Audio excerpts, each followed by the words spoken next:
ప్రార్థన చేసుకుందాం.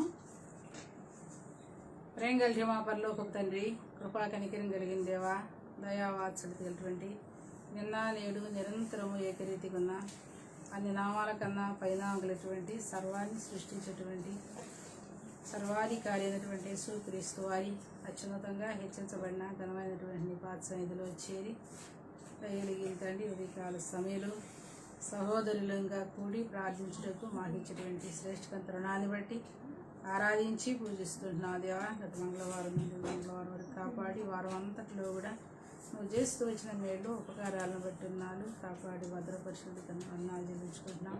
నువ్వు మాకు దేవుడుగా మంచి కాపరిగా ఉండి నీ కాపాత కింద భద్రపరిచి నీ సన్నిధి ఉంచి నువ్వు చేసిన మేళ్ళంతటిని బట్టి తల వంచి నమస్కరించి సాగిలపడి ఆరాధించి పూజిస్తున్నావు దేవా. నువ్వు ఉన్నవారిలో లేని వారు ఉన్నారు.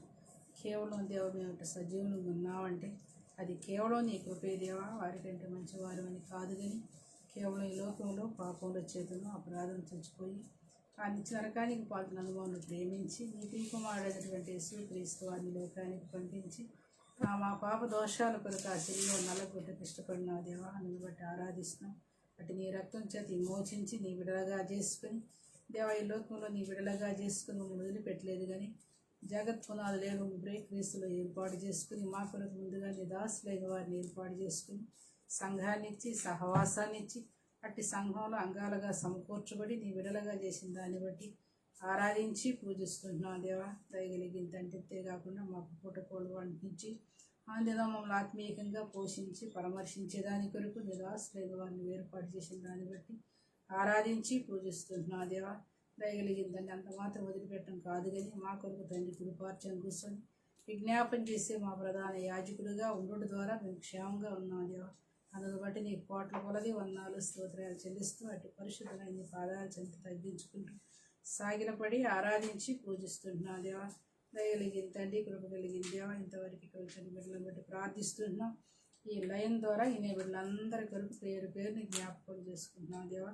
ఈ వారం అంతా కూడా నీ బిడ్డలైన వారందరినీ కూడా కాపాడి ఆయా పరిస్థితుల్లో కృంగివేళ్లలో నిరుత్సాహంలో అధైర్యంలో ధైర్యపరిచి బలహీనతల్లో బలపరిచి కుటుంబ రీతిగా వ్యక్తిగతంగా సమస్యల్లో కృప చూపించినామని నీ సువాసంతో నీ సన్నిధిలో ప్రార్థిస్తున్నాం దేవా. నీ బిడ్డలైన వారందరినీ కూడా ఈ సమయంలో జ్ఞాపకం చేసుకుంటండి. ఈ సమయంలో దయగలిగింతండి నా మా ఆత్మీయ జీవితంలో ఇంకా నీకు ఎలాగ సమీపస్తులుగా జీవించాలో పాటల ద్వారా వాక్యం ద్వారా మాతో మాట్లాడి నీ స్వరం అందరికి వినిపించమని ఈ సమయం అంతా మాకు ఆశీర్వాదకరంగా వినేవారికి ఆత్మీయంగా క్షేమకరంగా దయచేయమని ఏ స్నామంలో ప్రార్థిస్తున్నాం తండ్రి. సమయంలో రూప అక్స పాట పడతారు.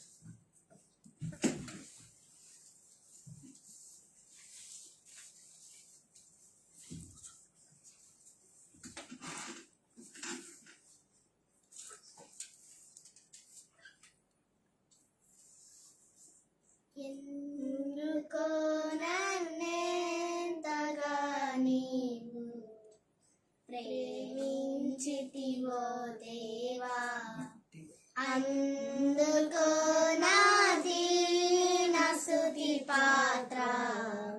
హల్లెలూయా యేసయ్యా, హల్లెలూయా యేసయ్యా. నా పాపము బాప నరరూపివైనావు, నా శాపము బాప మలగిరేలాడితివి. నా పాప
నీ కొరకై నీ కృపలో హల్లెలూయా యేసయ్యా ఎందుకో నన్నింతగా నీవు ప్రేమించితివో దేవా అందుకో నా దీన స్తుతి పాత్ర హల్లెలూయా యేసయ్యా హల్లెలూయా యేసయ్యా నా శ్రమలు సహించి నా ఆశ్రయమైనావు నా వ్యాధులు భరించి నన్నాదుకున్నావు నా శ్రమలు సహించి నా ఆశ్రయమైనావు నా వ్యాధులు భరించి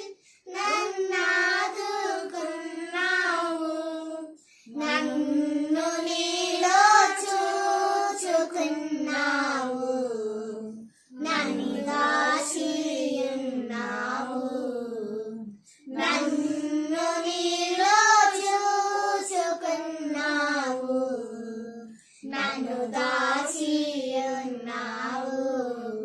హల్లెలూయా యేసయ్యా హల్లెలూయా యేసయ్యా ఎందుకో నన్నింతగా నీవు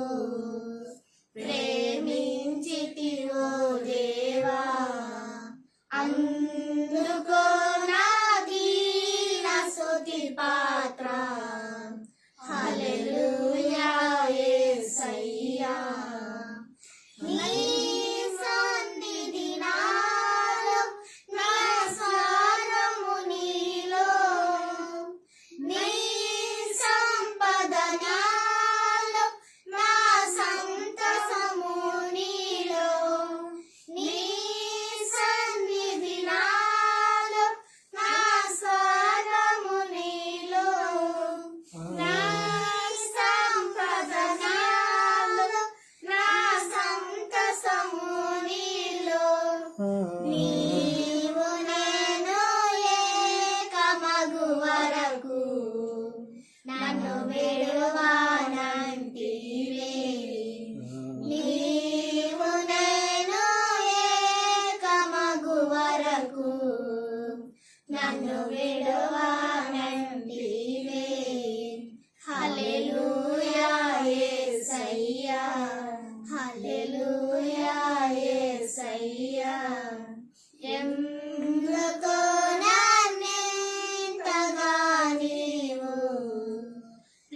ప్రేమించితివో దేవా అందుకో నా దీన స్తుతి పాత్ర హల్లెలూయా యేసయ్యా నా మనవులు ముందే నీ మనసులో నెరవేరే నా మనుగడ ముందే నీ గంధములో నుండే నా మనవులు ముందే నీ మనసులో నెరవేరే నా మనుగడ ముందే నీ గ్రంథములో నుండే ఏమి అద్భుత ప్రేమ సంకల్పం నేనేమి చెల్లెందు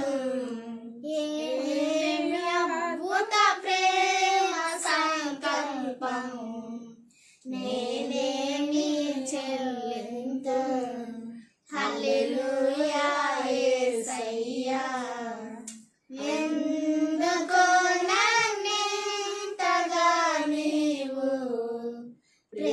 ప్రేమించితివో దేవా అందుకో నా దీన స్తుతి పాత్ర hallelujah Yesayya hallelujah Yesayya praise the lord.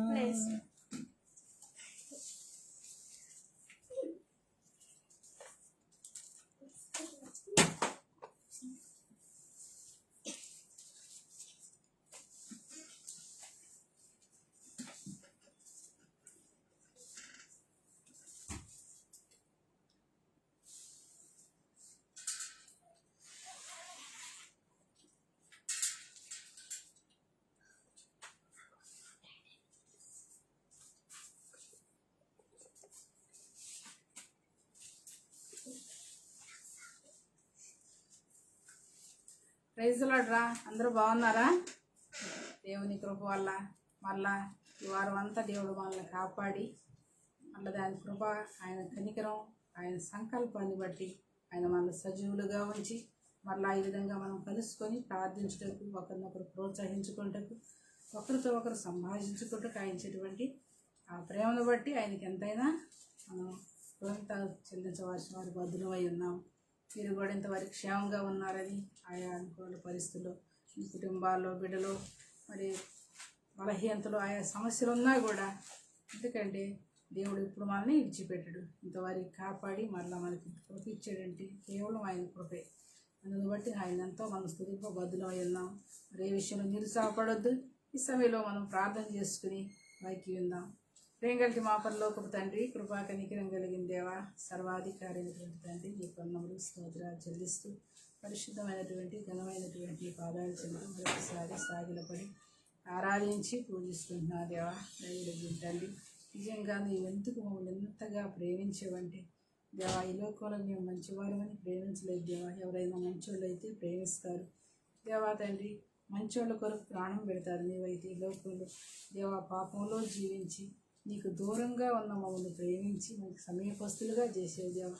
అవిధేయతలో ఉన్న మమ్మల్ని దేవా, తండ్రి, అనీతిమంతులుగా ఉన్న మమ్మల్ని నీవు జ్ఞాపకం చేసుకుని నీతిమంతుడు అయిన దేవుడు అయ్యుండి మా కొరకు ఈ లోకానికి వచ్చి దేవ మా కొరకు ఆ శ్రమ, ఆ అవమానాన్ని భరించి మమ్మల్ని నీతిమంతులుగా చేసినావు దేవ. అందులో బట్టి నీ కోట్ల కొలవందాలు స్తోత్రాలు చెల్లించుకుంటున్నాం. నిజంగా మా ఎడలు నీకున్న ప్రేమ ఇంత వివరించుటకు దేవా తండ్రి, ఎందుకంటే నీ ప్రాణం కంటే మమ్మల్ని అధికంగా ప్రేమించి నీ ప్రాణాన్ని మాకు ఇచ్చినావు దేవా. అందులో బట్టి నీ కోట్ల కొలది వందనాలు స్తోత్రాలు చెల్లించుకుంటూ ఇంతగా మమ్మల్ని ప్రేమించామని పాట ద్వారా కూడా హెచ్చరించినావు దేవా. దయగలిగిన తండ్రి, ఈ సమయంలో నీ లేఖనాల ద్వారా కూడా మాతో మాట్లాడయ్యా. నీ స్వరం అందరికీ వినిపించయ్యా. వచ్చిన వారిని బట్టి ఈ లైన్ ద్వారా నీ ప్రతి బిడ్డని పేరు పేరుని జ్ఞాపకం చేసుకుని వారి స్థలాల్లో కూడా నీ వాక్యం చేత మాట్లాడి, ఎందుకంటే యేసు అందరిని ఎరిగిన దేవుడు కదా ప్రభా. మరి ఒక మనుషుని గురించి సాక్షి ఎవరు చెప్పాల్సిన అవసరం లేదు. నీవు అందరిని ఎరుగున్నావు, ఎవరికి ఏది కావాలో దేవా నీకు తెలుసు. కాబట్టి నీ లేఖనాల ద్వారా మాట్లాడి నీ స్వరం వినిపించి ఏ పరిస్థితుల్లో ఉన్నా కూడా నీ వాక్యం చేత సరిచేయబడి సకపరిచి నీకు సమీపస్తులుగా జీవించేదాని కొరకు మాతో మాట్లాడమని నిలవబడి రాసులను కూడా జ్ఞాపకం చేసుకున్నాను. ఏ స్నామంలో ప్రార్థిస్తున్నాం తండ్రి, ఆమేన్.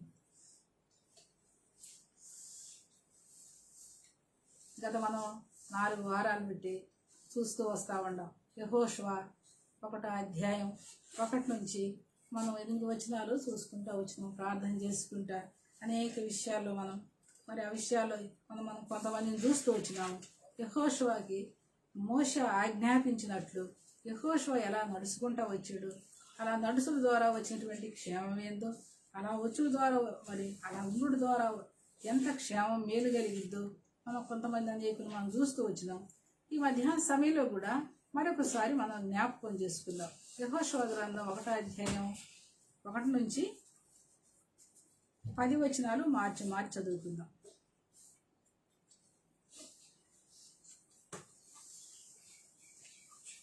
యెహోవా సేవకుడైన మోషే మృతి నొందిన తర్వాత యెహోవా నూను కుమారుడును మోషే పరిచారకుడైన యెహోషువకు ఇలాగ సెలవిచ్చెను. నా సేవకుడైన మోషే మృతి నొందెను, కాబట్టి నీవు లేచి నీవు ఈ జనులందరూ ఈ యొర్దాను నది దాటి నేను ఇశ్రాయేలుకు ఇచ్చిన దేశమునకు వెళ్ళుడి. నేను మోషేతో చెప్పినట్లు మీరు అడుగుపెట్టు ప్రతి స్థలము మీకు ఇచ్చున్నాను. అరణ్యము ఈ లెబనోను మొదలుకొని మహానదైన యూఫ్రటీస్ నది వరకును హిత్తీయుల దేశమంతయు పడమట మహాసముద్రం వరకును మీకు ఇచ్చెను. నీవు బ్రతుకు దినములన్నిటిలో ఏ మనుష్యుడు నీ ఎదుట నిలవలేక ఉండను. నేను మోషేకు తోడైనట్లు నీకును తోడైందును. నిన్ను విడువను, నేను ఎడబాయను.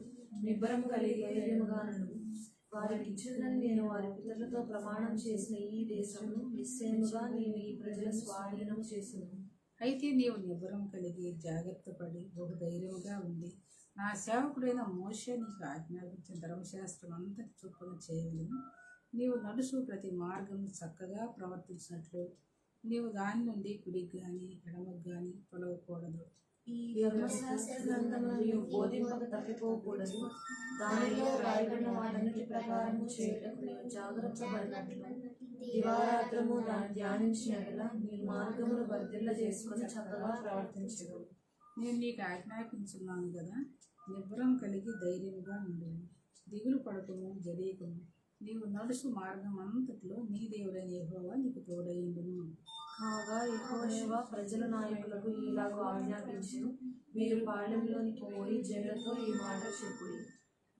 ఈ మధ్యాహ్న సమయంలో మనం 7వ అధ్యాయం 7వ వచనంలో మనం చూసుకుంటూ వచ్చినాం. ఎందుకంటే ఇక్కడ దేవుడు చెబుతా ఉన్నాడు, 5వ వచనం చూసి, నీవు బ్రతుకు దినములన్నిటిలో ఏ మనుషుడు నీ ఎదుట నిలవలేకుండును, నేను మోషేకు తోడైనట్టు నీకును తోడై ఉంటానని దేవుడు ప్రమాణం చేసి పితరులతో ప్రమాణం చేసిన దాన్ని నిశ్చయంగా నీ ప్రజల స్వాధీనం చేస్తావని మనం చూస్తూ వచ్చినాము. అయితే మనము కొద్ది వారాలు జాగ్రత్త కలిగి ఎట్లుండాలో, ఎందుకంటే దినాల్లో జాగ్రత్త.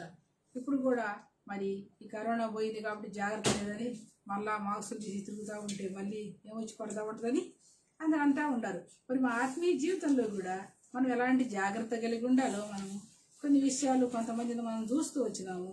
అయితే అంతేకాకుండా మన నడిచే మార్గంలో మనం చక్కగా ప్రవర్తించే ధర్మశాస్త్రాన్ని అనుసరించుట జాగ్రత్త పడినప్పుడు, దివారాత్రులు ధ్యానించినప్పుడు మనం ఎలా వర్ధిల్లుతామో మనం చూస్తూ వచ్చినాము. అయితే ఈ సమయంలో 9వ వచనాన్ని మనం జ్ఞాపకం చేసుకుందాం. ఎందుకంటే 9వ వచనంలో ఒకసారి చదవండి, దేవుడు మనకు తోడై ఉంటాడని. అంటే మనం అధ్యాయం అంతా చదువుతున్నాం కానీ 10 వచనాలు మనం ఒక్క వచనంలో ఒక్క భాగాన్ని తీసుకొని మనం చూస్తూ వస్తూ ఉన్నాం. జాగ్రత్త పడని తర్వాత మనం ప్రవర్తించే విషయం, మరి ధర్మశాస్త్రాన్ని ధ్యానించే విషయం, దివారాత్రి ఎలా చూసుకుంటూ రావాలో, మనం నడిచే మార్గం చక్కగా నడిచినప్పుడు దేవుడు మనకి ఎట్లా తోడై ఉంటాడో మనం చూస్తూ వచ్చినాం. ఈ సమయంలో 9వ వచనం ఒకసారి జ్ఞాపకం చేసుకుందాం. చదవండి. నేను నీకు ఆజ్ఞాపించి ఉన్నాను కదా, నిబ్బరము కలిగి ధైర్యంగా ఉండుము, దిగులు పడకము జడీకము. నీవు నడుచు మార్గం అంతట్లో నీ దేవుడైన యెహోవా నీకు తోడై ఉండును. ఈ సమయంలో నీ దేవుడైన యెహోవా నీకు తోడై ఉండును. ఇప్పుడు మనకు తోడై ఉండాలి అంటే మనం ఎలా ఉండాలి? దేవుడు మనకు తోడై ఉండాలంటే చూడండి, ప్రతిదానికి ఒక షరతు ఉంటుంది. మనం ఒక ఆటల పోటీలో దేనికైనా మరి పరిగెత్తాలన్నా దేనికైనా మనం పందెంలో గెలవాలంటే ఆ నియమం ప్రకారం పోరాడాలి. అది మనం ఆ షరతుల ప్రకారం జీవించినప్పుడు ఏం చేస్తాము? దాని ప్రకారంగా నడిచినప్పుడే బహుమతి పొందుతాం. ఇప్పుడు మనకు దేవుడు తోడై ఉండాలంటే కూడా మరి ఇప్పుడు దేవుడు మనకు తోడై ఉండాలంటే కూడా మనకి ఏం కలిగి ఉండాలి? ఇక్కడ షరతు కదా. మనం ఎలా ఉంటే మనకు దేవుడు తోడై ఉంటాడు? ఎట్టబడితే అటువంటి తోడై ఉంటాడా? మన ఇష్టానుసారంగా జీవిస్తా, మన ఇష్టానుసారంగా వెళ్తూ మరి రోడ్డు మీద వెళ్తూ ఉంటాం. కొన్ని ఆడ పెడతా ఉంటారు, మరి రోడ్డు మీద ఎట్టబడితే అట్లా వెళ్ళకూడదని కొన్ని ఇట్లా ఉంటుంది అట్లా ఉంటుంది చూపిస్తూ ఉంటుంది. నేను సమానంగా ఎట్లా ఉంటా అట్లే వెళ్తా అంటే ఏమవుతా ఉంటాయి? యాక్సిడెంట్లు అయిపోతా ఉండి. ఇప్పుడు ఆత్మీయ జీవితంలో కూడా మనం నడిచే మార్గంలో మనం వెళ్ళే ఈ త్రోవలో ఎట్లా నడవాలి? మనకు తోడై ఉండాలంటే మనం ఎలా ఉంటే మనకి ఆయన తోడై ఉంటాడు. మనం ఎలా ఉంటే ఆయన తోడై ఉంటాడో మనం ఇక్కడ 1వ సమూయేలు 18వ అధ్యాయం 1వ సమూయేలు 18వ అధ్యాయం. ఇది మనకి ఇక్కడ దావీదు తర్వాత పూర్వకాలం మొదట ఇశ్రాయేలుకి రాజు లేని సమయాల్లో, ఇశ్రాయేలు రాజ్య పరిపాలన లేని సమయాల్లో మరి దేవుడైనటువంటి యెహోవా ఆదినాల్లో ఉన్న పరిస్థితుల్లో ఇశ్రాయేలు మాకు కూడా సర్వలోకంలో అందరికన్నా మాదిరిగా మాకు కూడా రాజు ఉండాలని సమూయేలుతో చెప్పినప్పుడు అయినా దేవుడు ఒప్పుకోలేకొచ్చాను. అయినా కూడా మీరు కోరుకుంటున్నారు కాబట్టి మీకు రాజు నియమిస్తానని మొదటిగా ఇశ్రాయేలుకి ఒక రాజు నియమించాడు. మనకు తెలుసు ఆ రాజు ఎవరు? సౌలు. ఆ సౌలు చేసే వృత్తి ఏంటంటే వాళ్ళ తండ్రి గాడిదల పోతే గాడిదల దూరకు రావటానికి వెళ్ళాడంట సౌలు. ఏం తీసుకురావడానికి పోయాడు? కానీ ఇశ్రాయేల్ అందరికంటే ఎత్తుగలవాడంట, సౌందర్యవంతుడంట. అందరికంటే ఎత్తుగా ఉన్నాడు, సౌందర్యంగా ఉన్నాడంట. అందుకని దేవుడు ఏం చేశాడు? సౌలును కోరుకొని ఇశ్రాయేలుకి రాజుగా ఉండటానికి ఏం చేశాడు? అభిషేకించాడు. ఇశ్రాయేలుకి రాజుగా ఉండటానికి అభిషేకించాడు. అయితే మనం అదంతా చెప్పుకుంటే ఏమైపోదు కొద్దిగా అది చెప్పకపోతే మనకు తెలియదు కాబట్టి. అయితే ఇశ్రాయేలుకి రాజుగా ఉంటాయి అభిషేకించుకుంటే సౌలు ఏం చేయలేదంటే దేవుడు చెప్పాడు, నేను తోడై ఉంటాను, నువ్వు ఎక్కడికి వెళ్ళినా అక్కడ ఏమంటాను, నిన్ను ఆశీర్వదిస్తాను, నీ తర్వాత నీ సంతానాన్ని కూడా తరతరాలకి సింహాసనాన్ని ఉండనిస్తానని దేవుడు ఎవరితో చెబుతూ వచ్చాడంటే సౌలుతో చెబుతూ వచ్చాడు. అయితే సౌలు ఏం చేయలేదంటే సౌలు దేవుని మాటకి విధేయత చూపించాల. దేవుని మాటకి విధేయత చూపించకుండా దేవుని మాటకి విధేయత చూపించకపోవడం ద్వారా సౌలుని దేవుడు ఏం చేసాడంటే ఎడబాసాడంట. సౌలుని దేవుడు ఏం చేశాడు, ఎడబాసాడంట. ఎందుకంటే దేవుని మాటకి ఏం చేయలేదు, సౌలు విధేయత చూపించల. ఒకసారి చూడండి, అదే 16వ అధ్యాయం 13, 14 వచ్చిన చదవండి. ఇక్కడ అంటే ముందు అసలు 20 ఒకసారి చూడండి, 28వ అధ్యాయం చూస్తే 28వ అధ్యాయం 15 వచ్చిన చూడండి. 28వ అధ్యాయం తర్వాత చూద్దాం. 28వ అధ్యాయం 15 వచ్చింది. సమూయేలు నన్ను పైకి రమ్మని నీవెందుకు తొందర పెట్టి, ఎందుకు ఇప్పుడు దేవుని మాట ఎవరు సౌలు ఏం చేయలేదు, దేవుని మాట ఎందుకు వెళ్ళలేదంటే దేవుని మాట చూడండి, దేవుడు ప్రత్యేకించుకున్నాడు, అభిషేకించాడు, ఎన్నో చేస్తూ వచ్చాడు. దేవుని ఆత్మ కూడా అంటే సౌలు మీద దేవుని ఆత్మ వచ్చింది. దేవుని బైబిల్లో ఏమంటదంటే సౌలు ప్రవక్తల్లో ఉన్నాడా అన్నాడంటే ప్రవశించాడు. కొనుక్కొని ఏం చేశాడు, దేవుని ఆత్మ వచ్చి సౌలు ప్రవశించాడు. అంత ఆత్మతో అభిషేకించిన సౌలు ఒక చిన్న విషయంలో అవిధేయత చూచాడు. చూడండి, మనం తర్వాత చూద్దాం. 18వ అధ్యాయం. ఎందుకంటే ఇప్పుడు ఫిలిస్తీన్కి ఇశ్రాయేలుకి యుద్ధం వచ్చింది. యుద్ధం వచ్చినప్పుడు యుద్ధానికి పోయినప్పుడు చూడండి, ఫిలిస్తీన్లు అంట, ఆ ఫిలిస్తీన్లో ఉన్నటువంటి గొలియాతు ఏమన్నారంటే, ఇదిగో మేము అందరం కలిసి కొట్లాడుకోవద్దు, ఇశ్రాయేల్ పక్షాన మీరొక్కరు రండి, ఫిలిస్తీన్ల పక్షాన నేను ఒక్కడిని వస్తాను అని సవాళ్ళు ఇచ్చినప్పుడు అంట ఆ ఫిలిస్తీన్లు చూసినప్పుడు, ఆ గొలియాతును చూసినప్పుడు ఇశ్రాయేల్ ఏం చేస్తూ ఉన్నారు, పారిపోతా ఉన్నారంట. సౌలు కూడా ఏం చేశాడు, పారిపోయాడు. సౌలు కూడా పారిపోవడానికి భయపడ్డాడు. కానీ ఇప్పుడు సౌలు ఒక సంగతి ఏం చెప్పాడంటే, ఇది నేను ఆ గొలియాతును చంపిన వాళ్ళకి నా రాజ్యంలో సగం ఇస్తాను, నా కూతుర్నిచ్చి పెళ్లి చేస్తానని చెప్పాడు. సరే, ఎవరు చెప్పిన ఏమనుకుంటారంటే, దేవుడు రాజుగారి కూతురు చేసుకోకపోతే ఏమొచ్చింది, రాజుగారి కూతురు అయినా కూడా ఒక అమ్మాయే కదా, అంతే కదా, రాజ్యం లేకపోయినా పర్లేదు, రాజుగారి కూతురు లేకపోయినా పర్లేదు, ఊపిరుంటే ఉప్పు గల్ల అమ్ముకుందన్న బతకొచ్చు అని అంటారు. అలాగే ఏదో ఊపిరుంటే బతకొచ్చు కదా, ఈ యుద్ధానికి పోవటం ఎందుకు, ఆ ఫిలిస్తీన్ల చేతిలో చనిపోవటం ఎందుకని అందరూ పారిపోతూ ఉంటారంట. అందరూ ఏం చేయరు, పారిపోయారు. ఇది మనకు దాగా చిన్నపిల్లల కానించి మనం చెప్తూ వచ్చి ఒక కథలాగా పిల్లలకు చెప్పేటువంటి పాఠం. అయితే ఇప్పుడు దావీదు ఎక్కడో గొర్రెలు కాసుకునేవాడు. ఎక్కడ కాసుకునేసేవాడు, దేవుడు గొర్రెలు కాసుకునే దావీదుని దేవుడు ముందుగానే ఏం చేసుకున్నాడంటే ఏర్పాటు. ఎందుకంటే చిన్నప్పటి నుంచి కూడా దావీదు దేవుని యందు భయభక్తులు కలిగిన వాడు. దేవుని యందు ఏం కలిగినవాడు, గొర్రెలు కాసుకుంటా కూడా పాటలు పాడుతా ఏణ వాయిస్తూ దేవుని ఏం చేసేవాడంట, స్తుతించేవాడు, గణపరిచేవాడు అన్నమాట. అయితే ఇప్పుడు కొన్ని దినాలు అయిపోయింది, యుద్ధానికి పోయిన వాళ్ళు రాలేదు, ఇంకేం జరిగిందో అని ఈ కొడుకుని పిలిచి, అయ్యా పోయి అన్నయ్య వాళ్ళు కూడా యుద్ధానికి వెళ్ళారు, దావీదు అన్నలు కూడా ఎనమండుగురు, దావీదు అన్నదమ్ములు అందరూ కలిసి ఈ 7 కూడా యుద్ధానికి వెళ్ళారు. మరి ఏమైపోయిందో పోయి చూసి ఇదిగో రాజుగారికి కొన్ని వస్తువులు ఇచ్చి, మరి వాళ్ళందరూ ఎక్కడ ఇంత సమాచారం ఎక్కడ జరుగుతుందో ఏమైందో కనుక్కొని రమ్మని దావీదును పంపిస్తే, అక్కడికి వచ్చినప్పుడు ఏం చెబుతా ఉన్నాడు, అదంతా చూస్తూ వచ్చినప్పుడు ఇశ్రాయేళ్ళు ఏం చేస్తూ ఉన్నారు, గొలియాతు వచ్చి సవాళ్ళు ఇసురుతూ ఉంటాడు. అసలు మీలో ఎవరన్నా మగవాడు ఉన్నాడా, ఉంటే రండని తొడగొట్టి చూసుకుందాం రండి అంటే ఒకళ్ళు కూడా ఏం చేయట్లేదు, పారిపోతూ ఉన్నారు. అలాంటి పరిస్థితుల్లో దావీదు అక్కడికి వచ్చి చూసినప్పుడు అంట దావీదుకి పౌరుషం వచ్చింది. ఏమొచ్చింది, ఎవరి విషయంలో, దేవుని విషయంలో పౌరుషం వచ్చింది కదా. జీవం కలిగిన దేవుణ్ణి దూషిస్తున్న ఈడు ఎవరు అసలుకి, ఎవరు ఇప్పుడు ఇంకొక ఆయనకు కూడా దేవుని విషయంలో పౌరుషం వచ్చింది. ఎవరికి? దేవుని విషయంలో పౌరుషం కలిగి నిలబడ్డాడు ఎవరు? ఏలియా. దేవుని విషయంలో పౌరుషం కలిగి నిలబడ్డాడు ఏలియాకు. ఇప్పుడు దావీదుకు కూడా ఏమొచ్చింది? పౌరుషం వచ్చింది. సహజంగా మన పిల్లలు ఎవరైనా మగపిల్లైనా ఆడపిల్లలు మన అమ్మనో నాన్నో ఏదన్నా మన కులాన్నో మన ఇంటి పేరులో పెట్టి అన్నారే అనుకోండి, ఏమొస్తుంది? పౌరుషం వస్తా రాదా? ఇంకొకసారి ఆ మాట అంటే ఇంకా మంచిగా ఉండదు అంటారు కదా. అంటే పౌరుషం వచ్చేసింది అన్నమాట. ఇప్పుడు ఇప్పుడు దావీదుకు కూడా ఏమొచ్చింది? పౌరుషం వచ్చేసింది.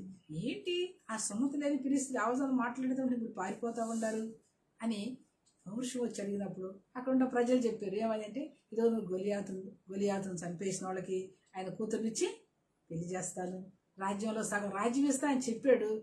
కానీ ఎవరు వెళ్ళటానికి ముందుకి ఆ పిలిస్తే అవంత మాత్రపోడు అని కొంచెం ఏం చెప్పాడు? ఈ మాటలు తీసుకెళ్ళి ఇప్పుడు సౌలుకు చెప్పారు. చూడండి ఇక్కడ మన 16వ అధ్యాయం 16వ అధ్యాయంలో మనం చూస్తారు. చదవండి ఒకసారి 16వ అధ్యాయం. ఎలాంటి వాడంట దావీదు, ఎట్లా ఉన్నాడంట? 16వ అధ్యాయం 12వ వచనం 13-14 చదవండి. అతడు వాని పిలువనంపించి లోపలికి తోడుకొని వచ్చును. అతడు ఎర్రనవాడును చక్కని నేత్రము గలవాడును చూచుటకు సుందరుడై ఉండెను. అతడు రాగానే నేను కోరుకున్నవాడు ఇతడే, నీవు లేచి వాడిని అభిషేకించమని యెహోవా సెలవీయగా సమూయేలు తైలపు కొమ్మును తీసి వాని సహోదరులు ఎదుట వాని అభిషేకం. ఎందుకంటే ముందుగానే దేవుడు ఏం చేసుకున్నాడు? దావీదుని ఏర్పాటు చేసుకున్నాడు. ముందుగానే దేవుడు ఏం చేసుకున్నాడు? అభిషేకించాడు. ఎలాంటి వాడంట దావీదు? మనం ఈ పైన 12వ చూస్తే ఎలాంటి వాడంట? ఎర్రనివాడు చక్కని నేత్రం గలవాడు చూసుటకు సుందరుడై ఉన్నాడంట. ఇలాంటి వాడు వచ్చి ఈ సౌలు దగ్గర, సౌలు కూడా సుందరుడే కదా, అందగాడే కదా, ఇశ్రాయేలులో అందగాడు. అయితే ఇప్పుడు కొంచెం నిలబడంగానే సౌలు అంటున్నాడు, నువ్వు చూస్తే చిన్నోడివి కదా, అసలు నువ్వెట్ట గొలియాతును చంపుతావంటే, ఇదిగో జీవం కలిగిన దేవుడు యెహోవా యుద్ధము చేస్తాడని యుద్ధానికి వెళ్ళాడంట.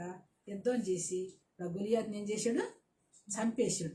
చంపేసిన తర్వాత ఇశ్రాయేల్ ఊర్లో ఉన్న స్త్రీలందరంట, అమ్మో జయం వచ్చినప్పుడు సంతోషం వచ్చింది కదా, సంతోషం వచ్చింది కాబట్టి అందరూ ప్రతి గానాలు చేసుకుంటూ ఊర్లోంచి బయటకు వచ్చారు. ఇదిగో దావీదుకి ఎన్ని చూడండి, 50 కొలదియో 10,000 కొలది, దావీదుకి 1,000 కొలదియో, సౌలుకి 1,000 కొలదియో, దావీదుకి 10,000 కొలది అని పాడుకుంటా వస్తూ ఉండాలంట. ఏం చేస్తూ ఉండాలి? చదవండి ఇప్పుడు 18వ అధ్యాయం 5వ వచనం కాడ నుంచి. దావీదు సౌలు తనను పంపిన చోట్లకెళ్ళ పోయి సుబుద్ధి కలిగి పని చేసుకొచ్చింది గనుక సౌలు యోధుల మీద అతను నియమించాను. జనులందరి దృష్టికి సేవకుల దృష్టికి దావీదు అనుకూలుడై ఉండెను. దావీదు ఫిలిష్తీని హతము చేసి తిరిగి వచ్చినప్పుడు సౌలు ఇశ్రాయేలు ఊళ్ళన్నిటిలో నుండి తంబురులతోనూ సంభ్రమములతోనూ వాద్యములతోనూ పాడుచు నాట్యమాడుచు రాజైన సౌలు ఎదుర్కొంటకై వచ్చిరి. ఆ స్త్రీలు గాన ప్రతిగానములు చేసు వాయించు. సౌలుకు 1,000 కొలదియు, సౌలుకు 1,000 కొలదియు, దావీదు 10,000 కొలదియు హతము చేసినవి. ఆ మాటలు అతడు బహుగా కోపం తెచ్చుకుని వారు దావీదును 10,000 కొలది అనియు నాకు 1,000 కొలది పాడిరే, రాజ్యం తప్ప మరి ఏమి అతడు తీసుకొనగలడు అనుకునేను. కాబట్టి నాట నుండి సౌలు దావీదు మీద ఇష్టపు చూపెను. మరునాడు దేవుని దురాత్మ సౌలు మీద బలముగా వచ్చినందున అతడి ఇంటిలో ప్రవచించుండగా దావీదు మునుపటిలాగున వీణ చేత పట్టుకుని వాయించాను. చాలు తర్వాత ఇక్కడ.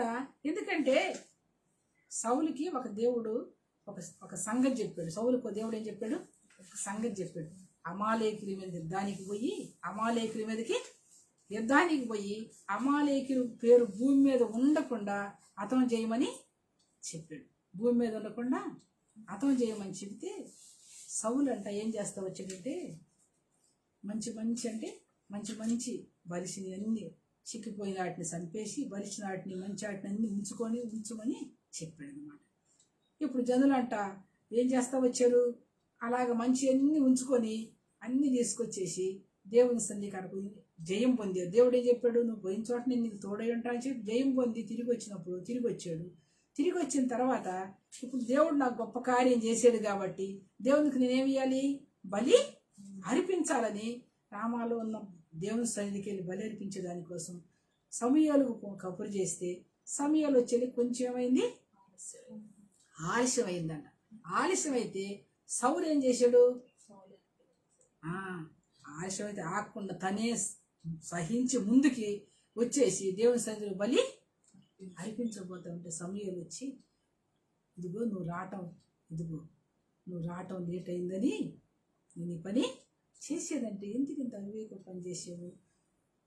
ఇప్పుడు సమూయేలు తిరిగి వెళ్ళిపోతా ఉన్నాడంట. నువ్వు నేను రాకదలిగి ఈ పని చేసి వెళ్ళిపోతుంటే ఇదిగో ఈ జనులందరి ముందు నేను చెయ్యి గణపరుసు అని సమూయేలు దుప్పట పట్టుకుందంట. ఆ దుప్పట ఏమైంది, 2గా చినిగిపోయిందంట. అప్పుడు సమూయేలు చెప్పాడు, నీ రాజ్యం 2గా చీలిపోద్ది. దేవుడు నీకంటే మంచివాడిని, యోగ్యుడైన వాడిని రాజుగా ఎందుకున్నాడని దేవుడు చెప్పాడు. అప్పుడు దేవుడు చెబుతున్నాడని సమూయేలు సౌలుతో చెప్పినప్పుడు చూడండి, నేను అప్పుడు సమూయేలు సౌలు ఏమంటున్నాడు తెలుసా, ఇదిగో నేను దేవుడు చెప్పిన ఆజ్ఞలన్నీ నెరవేర్చి వచ్చాను, అమాలేకులు భూమి మీద ఉన్నప్పుడు నేను చేశాను, నిర్మూలన చేశాను చెబితే సమూయేలు అంటాడు, సరే నిర్మూలన చేసేదని ఆ వెనక మాలన పడుతున్న ఆ ఎడ్ల రంకెలో, ఆవుల రంకెలో, మేకల రంకెలు ఎక్కడ అయ్యి అంటే చూడండి. చాలాసార్లు మనం కూడా చాలాసార్లు అనుకుంటాము, నేను దేవుని బిడ్డని, నేను తీర్మానం చేస్తున్నాను, మంచిగా ఉండాం అనుకుంటాం. కానీ వెనక వాళ్ళు ఏం చేస్తామండి, ఇంకా ఆ పాత జీవితము వెనక వాళ్ళు వినపడతానే ఉండి అంటే వెనక వాళ్ళు ఏం చేస్తామండి, ఆ పాత జీవితాన్ని నిలిచిపెట్టలేదు కాబట్టి వెనకమాల ఎడ్డల రంకెలు, ఆవుల రంకెలు, మేకల రంకెలు, ఏమైనా బలిసిన వాటి అన్ని రంకెలు ఏం చేస్తామండి, పాత జీవితాన్ని విడిచిపెట్టకపోతే వెనకమాల వినపడతానే అది పాత జీవితం విడిచిపెట్టలే సౌలు. అందుకే ఆయన అడిగాడు అన్నమాట.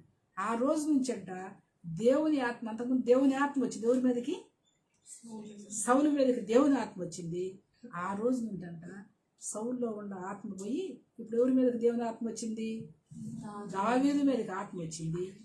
దావీదు మీదకి ఆత్మ వచ్చి సౌల్లోకి ఏం వచ్చిందంట, దురాత్మ వచ్చిందండి. నాకు మనం 16వ అధ్యాయం చదువుకుంటా ఆపుకుంటా వచ్చాం కదా.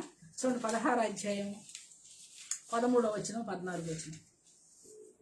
సమూయేలు తైలపు కొమ్మును తీసి వాని సహోదరుల ఎదుట వానికి అభిషేకం చేసిన నాట నుండి యెహోవా దావీదు మీదకి బలముగా వచ్చెను. తరువాత సమూయేలు లేచి రామాకు వెళ్ళిపోయెను. యెహోవా ఆత్మ సౌలును విడిచిపోయి యెహోవా యొద్ద నుండి దురాత్మ ఒకటి వచ్చి అతని వెలిపింపగా సౌలు సేవకులు దేవుని యొద్ద నుండి వచ్చిన దురాత్మ ఒకటి నేను ఎరపించిన. చూడండి, దురాత్మ కూడా ఎక్కడి నుంచి వచ్చిందంట, దురాత్మ కూడా ఎక్కడి నుంచి వచ్చింది, దేవుని సన్నిధి. ఇప్పుడు చాలా సార్లు అంటే దురాత్మ పట్టింది, దురాత్మ వచ్చింది, దెన్ సాతానాత్మ వచ్చింది, ఆవరించిందంటే ఎక్కడి నుంచి వచ్చిందంటే ఎక్కడి నుంచి వచ్చింది, అది కూడా దేవుని సన్నిధి వచ్చింది, ఎక్కడి నుంచో రాదు. ఎప్పుడైతే దేవుడు మనల్ని ఎడబాశాడంటే దురాత్మ వచ్చి మనలో ప్రవేశించింది అనమాట. ఎందుకంటే ఇక్కడ దేవుని ఆత్మ వెళ్ళిపోయింది ఎక్కడి నుంచి, సౌలు దగ్గర నుంచి. ఇప్పుడు యోబును ముట్టడానికి కూడా కారణం ఎవరు, యోబును ముట్టడానికి సొంతంగా వచ్చి ముట్టిందా యోబుని దురాత్మ, దేవుని దగ్గర పర్మిషన్ తీసుకొని కదా, పర్మిషన్ తీసుకొచ్చి యోబును కూడా ముట్టింది. ఇప్పుడు కూడా దురాత్మ వచ్చంట సౌలుని ఏం చేస్తూ ఉందంట, నడిపిస్తూ ఉందంట. ఇదంతా ఎందుకు చెప్పుకుంటూ వచ్చంటే మనం ముఖ్యమైనది ఏం చూసుకుందామంటే, ఇప్పుడు దేవుడు మనకు తోడయి ఉండాలి, దేవుడు మనతో ఉండాలి అంటే మనం ఏమై ఉండాలో. ఇప్పుడంట దావీదు దేవుని ఆత్మ ఎవరి మీదకి వచ్చింది, దావీదు మీదకి వచ్చింది, దేవుని ఆత్మ దావీదు మీదకి వచ్చింది. అంతా మనం చెప్పుకుంటూ చదువుకుంటూ వస్తే చాలా టైం అయింది కాబట్టి నేను చెప్పుకుంటూ వచ్చాను. అయితే ఇప్పుడు వాస్తవానికి ఫిలిస్తీన్ల ఆ చెప్పిన కాడి నుంచి దావీదు మీదకి దేవుడికి సౌలుకి ఏమొచ్చింది, కోపము విసిసూపు చూస్తూ ఉన్నాడంట. ఎక్కడ చంపేద్దామని చూస్తూ ఉంటే ఇప్పుడు దేవుని చెప్పారంట ఆ దురాత్మ పోవాలంటే కూడా ఇప్పుడు మళ్ళీ ఎవరు రావాలి, దేవుని ఆత్మ వచ్చి దేవుని పాటలు పాడితేనే ఇప్పుడు అట్లా దెయ్యం పట్టింది ఎక్కడ తీసుకురావాలి? దేవుని సన్నిధికి రావాలి, దేవుడు ప్రార్థన చేయాలి. చాలా దెయ్యాలు పట్టినోడికి కూడా ఇప్పుడు ఎన్నో బంధించి ఎన్నో సంఖ్యలు వేసి బంధించినా కూడా ఆపలేదు. వాడు ఎక్కడ తిరుగుతూ ఉన్నాడు? అరణ్యంలో, శ్మశానాల్లో, మరి ఎక్కడెక్కడో తిరుగుతూ ఉన్నాడు. అయితే ఎప్పుడైతే దేవుడు అంట యేసయ్య దారిని వెళ్తా ఉన్నాడంట. యేసయ్య ఆ దారి వెళ్ళినప్పుడు అంటాడు, ఎందుకు ఇప్పుడే నన్ను నశింపజేయటానికి వచ్చావా? సర్వోన్నతుడు దేవుని కుమారుడా, సర్వోన్నతుడటువంటి దేవుని కుమారుడా, ఎందుకు ఇప్పుడే మమ్మల్ని నశింపజేయడానికి వచ్చావు అని ఆ శానా దెయ్యాలు పట్టినాడు అంటాడు అనమాట. అన్నప్పుడు చూసావా, అంటే ఇప్పుడు దేవుని దగ్గరికి వస్తేనే దెయ్యం పోద్ది, దేవుని దగ్గరికి వస్తేనే దెయ్యం పోద్ది. అందుకే ఇప్పుడు దేవుని ఆత్మ గలవాడు ఏం చెయ్యాలి? వీణ వాయించాలంట. ఇప్పుడు దెయ్యాలు పట్టిన వాళ్ళు శివుపులు పెట్టి కొట్టి, లేకుంటే జుట్లు పట్టుకో పీకి కొట్టాలి కదా. కానీ అప్పుడు సౌలుకి ఏం పట్టింది? దురాత్మ వచ్చింది. దురాత్మ వచ్చింది కాబట్టి ఇప్పుడు ఏం వాయించాలంట? ఈణ వాయించితే, చమత్కారంగా ఈణ వాయిస్తే దురాత్మ ఏమైందంట? వెళ్ళిపోద్దంట. చూడండి, దెయ్యాలు ఏం చేస్తాయి తెలుసు అసలు మీకు? దెయ్యాలు పట్టిన వాళ్ళు పాటలు పాడతానికి డాన్స్ చేస్తారు. దెయ్యాలు పట్టిన వాళ్ళు, ఎందుకంటే మనం చల్లపల్లి మందిరంలో ఉన్నప్పుడు ఒక అమ్మాయి దెయ్యాలు పట్టినప్పుడు దెయ్యం వచ్చేసి మందిరంలోకి వచ్చేసి పాటలు పాడుతూ ఉంటే పక్కన నుంచొని డాన్స్ చేస్తూ ఉంది. ఆపబాకండి పాడండి అంట డాన్స్ చేస్తుంది. ఆపబాకండి పాడండి అని డాన్స్ చేస్తూ ఉందని డాన్స్ చేస్తూ ఉంది. రుచి లాక్కెళ్తే ఆగండి పాటలు పాడితే నన్ను లాక్కెళ్తున్నారు ఏంటి అంటుంది. అంటే పాటలు పాడుతుంటే దురాత్మ ఏం చేస్తుంది? డాన్స్ చేస్తుంది అన్నమాట. ఇప్పుడు అందుకే పాటలు అంటే కూడా దెయ్యానికి చాలా ఇష్టం అన్నమాట. ఇక్కడ కూడా ఇప్పుడు మరి దెయ్యం పోవాలంటే ఏం వాయించాలంట? ఈణ వాయించాలంట. ఈణ వాయించాలి కాబట్టి ఇక్కడ దావీదు ఏం చేస్తూ ఉన్నాడు చూడండి. 10వ వచనం,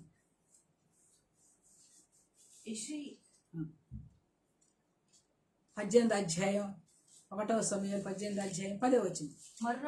మర్నాడు దేవుని యొద్ద నుండి దురాత్మ సౌలు మీదకి బలముగా వచ్చినందున అతడి ఇంటిలో ప్రవశించుండగా దావీదు మునుపుట్లాగానే వీణ చేత పట్టుకొని వాయించెను. ఒకప్పుడు సౌలు చేతిలో ఒక ఈట ఉండగా దావీదును పొడిచి గోడకు బిగించనుకొని సౌలు ఆ ఈటను విసిరెను. అయితే అది తగలకుండా దావీదు 2 మార్లు తప్పించుకొనెను. అయితే చాలు, ఎందుకు తప్పించుకున్నాడంట? ఈ మధ్యాహ్న సభలో మనం దేవుడు తోడై ఇప్పుడు మనం అంతా చెప్పుకుంటూ వచ్చినందుకు అర్థమయ్యే దానికోసం దేవుని ఆత్మ దావీదు మీదకి వచ్చింది. దురాత్మ ఎవరి మీదకి వచ్చింది? ప్రత్యేకంగా అభిషేకించుకున్న దేవుని సేవకుడుగా, దేవుడు ప్రత్యేక ఇశ్రాయేలుకి రాజుగా అభిషేకించుకున్నటువంటి సౌలు మీదకి ఏమొచ్చింది ఇప్పుడు? ఎందుకంటే దేవుని ప్రత్యక్షను కోల్పోయినప్పుడు ఏమాత్మ వచ్చింది? దేవుని సన్నిధి కోల్పోయి ప్రార్థన లేకపోతే లోక సంబంధమైన ఆశలు, శరీర సంబంధ తలంపులు వచ్చినప్పుడు ఏమాత్మ వస్తుంది? మొదటున్న భక్తి, మొదటున్న విశ్వాసం. ఈ మధ్యాహ్న సమయంలో ఈ లైన్ ద్వారా వినేటువంటి దేవుని బిడ్డలుగా మొదటున్న ఆసక్తి, ఆ భక్తి విడిచిపెట్టినప్పుడు ఏమొస్తుంది? ఇప్పుడు ఇక దేవుని ఆత్మ వెళ్ళిపోద్ది. ఏమొచ్చింది? దురాత్మ వచ్చింది అన్నమాట. అందుకే ఇక్కడ కూడా చూడండి, ఆసక్తి ఇప్పుడు ఇక్కడ ఏం లేదు. మత్తయి సువార్తలో యేసయ్య చెబుతాడు, ఆ ఇల్లు శుభ్రంగా ఊడిసి అలింక అంతకుముందు దేవుడు అదంతా దెయ్యాలు బట్టే ఉంది, అవన్నీ అల్లగొట్టాడు. ఇప్పుడు మళ్ళా అంట శుభ్రం చేసి అలికి ముగ్గులేసి పెట్టలేక మళ్ళీ ఎవరు వచ్చారంట? తనకంటే చెడ్డాటిని కొన్ని తీసుకొని వచ్చి కాపురం ఉందంట. అంటే ఇప్పుడు అట్లాగనే మనం దేవుని సన్నిధి, దేవుని ప్రత్యక్షతని, దేవుని ప్రార్థన విషయంలో వెనకం చేసి శరీర సంబంధమైన తలంపులు కలిగి ఉంటే ఏమాత్మ వస్తుంది? దురాత్మ వస్తుంది. అయితే ఈ మధ్యాహ్న సమయంలో అక్కడ జ్ఞాపకం ఎన్ని కాదు కానీ, ఈ దేవుడు నీకు తోడై ఉండాలంటే నువ్వేం కలిగి ఉండాలి? దేవుడు మనకు తోడై ఉండాలంటే మనం ఏం ఉండాలి? మనకేం ఉండాలి? ఇక్కడ చూడండి 12వ వచనం. యెహోవా తన్ను విడిచి దావీదునకు తోడైయుంట చూచి సౌలు దావీదునకు భయపడెను. కాబట్టి సౌలు అతని తన యొద్ద నుండి సహస్రాధిపతిగా చేసి అతడు జనులకు ఉండెను. మరియు దావీదు సమస్త విషయములో సుబుద్ధి కలిగి ప్రవర్తింపగా యెహోవా అతనికి తోడుగా ఉండెను. తర్వాత చదువుకుంది. ఇక్కడ దేవుడు మనకు తోడై ఉండాలంటే ఏం కలిగి ఉండాలి? సుబుద్ధి కలిగి ఉండాలి. ఏం కలిగి ఉండాలి? మన దేవుడు మనకు తోడై ఉండాలి అంటే ఏం కలిగి ఉండాలంట? సుబుద్ధి కలిగి ఉండాలంట. అంతేకాకుండా దేవుడు మనకు తోడై ఉంటే చూసేవాళ్ళు ఏమిటికి భయపడతారు? దేవుడు మనలో ఉంటే మనల్ని చూసినప్పుడు దేవుడు ఏం చేస్తారు? చూసేవాళ్ళు ఏం చేస్తారంట? భయపడతారంట. ఏం పడతారు? భయపడతారంట. ఇప్పుడంట దావీదంట ఎన్ని విషయాల్లో, ఒక విషయంలో కాదు భక్తి, ఎన్ని విషయాల్లో చదవండి మళ్ళీ 14 వచ్చింది. మరియు దావీదు సమస్త విషయములో సుబుద్ధి కలిగి ప్రవర్తింపగా యెహోవా తోడు లేకపోతే ఏమైంది? ఇందాక మనము అదే సమూయేలు 28వ అధ్యాయం 18వ వచనం చూస్తే చదవండి, ఇప్పుడు చదవండి. 1వ సమూయేలు 28వ అధ్యాయం 15వ వచనం. సమూయేలు నన్ను పైకి రమ్మని నీవెందుకు తొందర పెడుతున్నావు అని సౌలు అడుగగా సౌలు నేను బహుశ్రమలో ఉన్నాను, ఫిలిష్తీయులు నా మీదకి యుద్ధమునకు రాగా దేవుడు నన్ను ఎడబాసి ప్రవక్తల ద్వారానైను స్వప్నముల ద్వారా నాకేమీ సెలవీకున్నాడు. కాబట్టి నేను చేయవలసిన దాన్ని నాతో తెలియజెప్పుటకై నిన్ను పిలిపించుటను. అందుకు సమూయేలు యెహోవా నిన్ను ఎడబాసి నీకు పగవాడు కాక నన్ను అడుగుట వలన ప్రయోజనమేమి? చూడండి, ఈ మధ్యాహ్న సమయంలో వాక్యం వింటున్నటువంటి దేవుని బిడ్డలారా, దేవుడు ఈ లోకంలో ఒకళ్ళ మనుషులు ఎడబాసినా బతకొచ్చు, ఒకళ్ళ మనిషి ఎడబాస్తే ఏమవచ్చు? బతకొచ్చు. కానీ దేవుడు ఎడబాస్తే ఆ మనిషి బతుకు ఎలాంటిది అయిపోద్దంటే అటు దేవుడికి చెందకుండా, లోకానికి చెందకుండా, మనుషులకు చెందకుండా నీచమైన బ్రతుకుగా మారిపోతున్నాడు. అందుకే దేవుడు ఏం చేయకూడదు? దేవుడు మనల్ని ఏం చేయకూడదు? ఎడబాయకూడదు. రెండవదిగా చూస్తే దేవుడు మనకు పగవాడు కాకూడదు. ఎవరు కాకూడదు? దేవుడు మనకు పగవాడు. మనుషులు పగవాళ్ళు అయ్యారు అనుకోండి, మనుషులు పగవాళ్ళు అయితే అనుకోండి, ఈరోజు బలకపోతే ఇంకొక రోజు, లేకపోతే కొన్ని రోజులు బలకపోయినా పర్లా.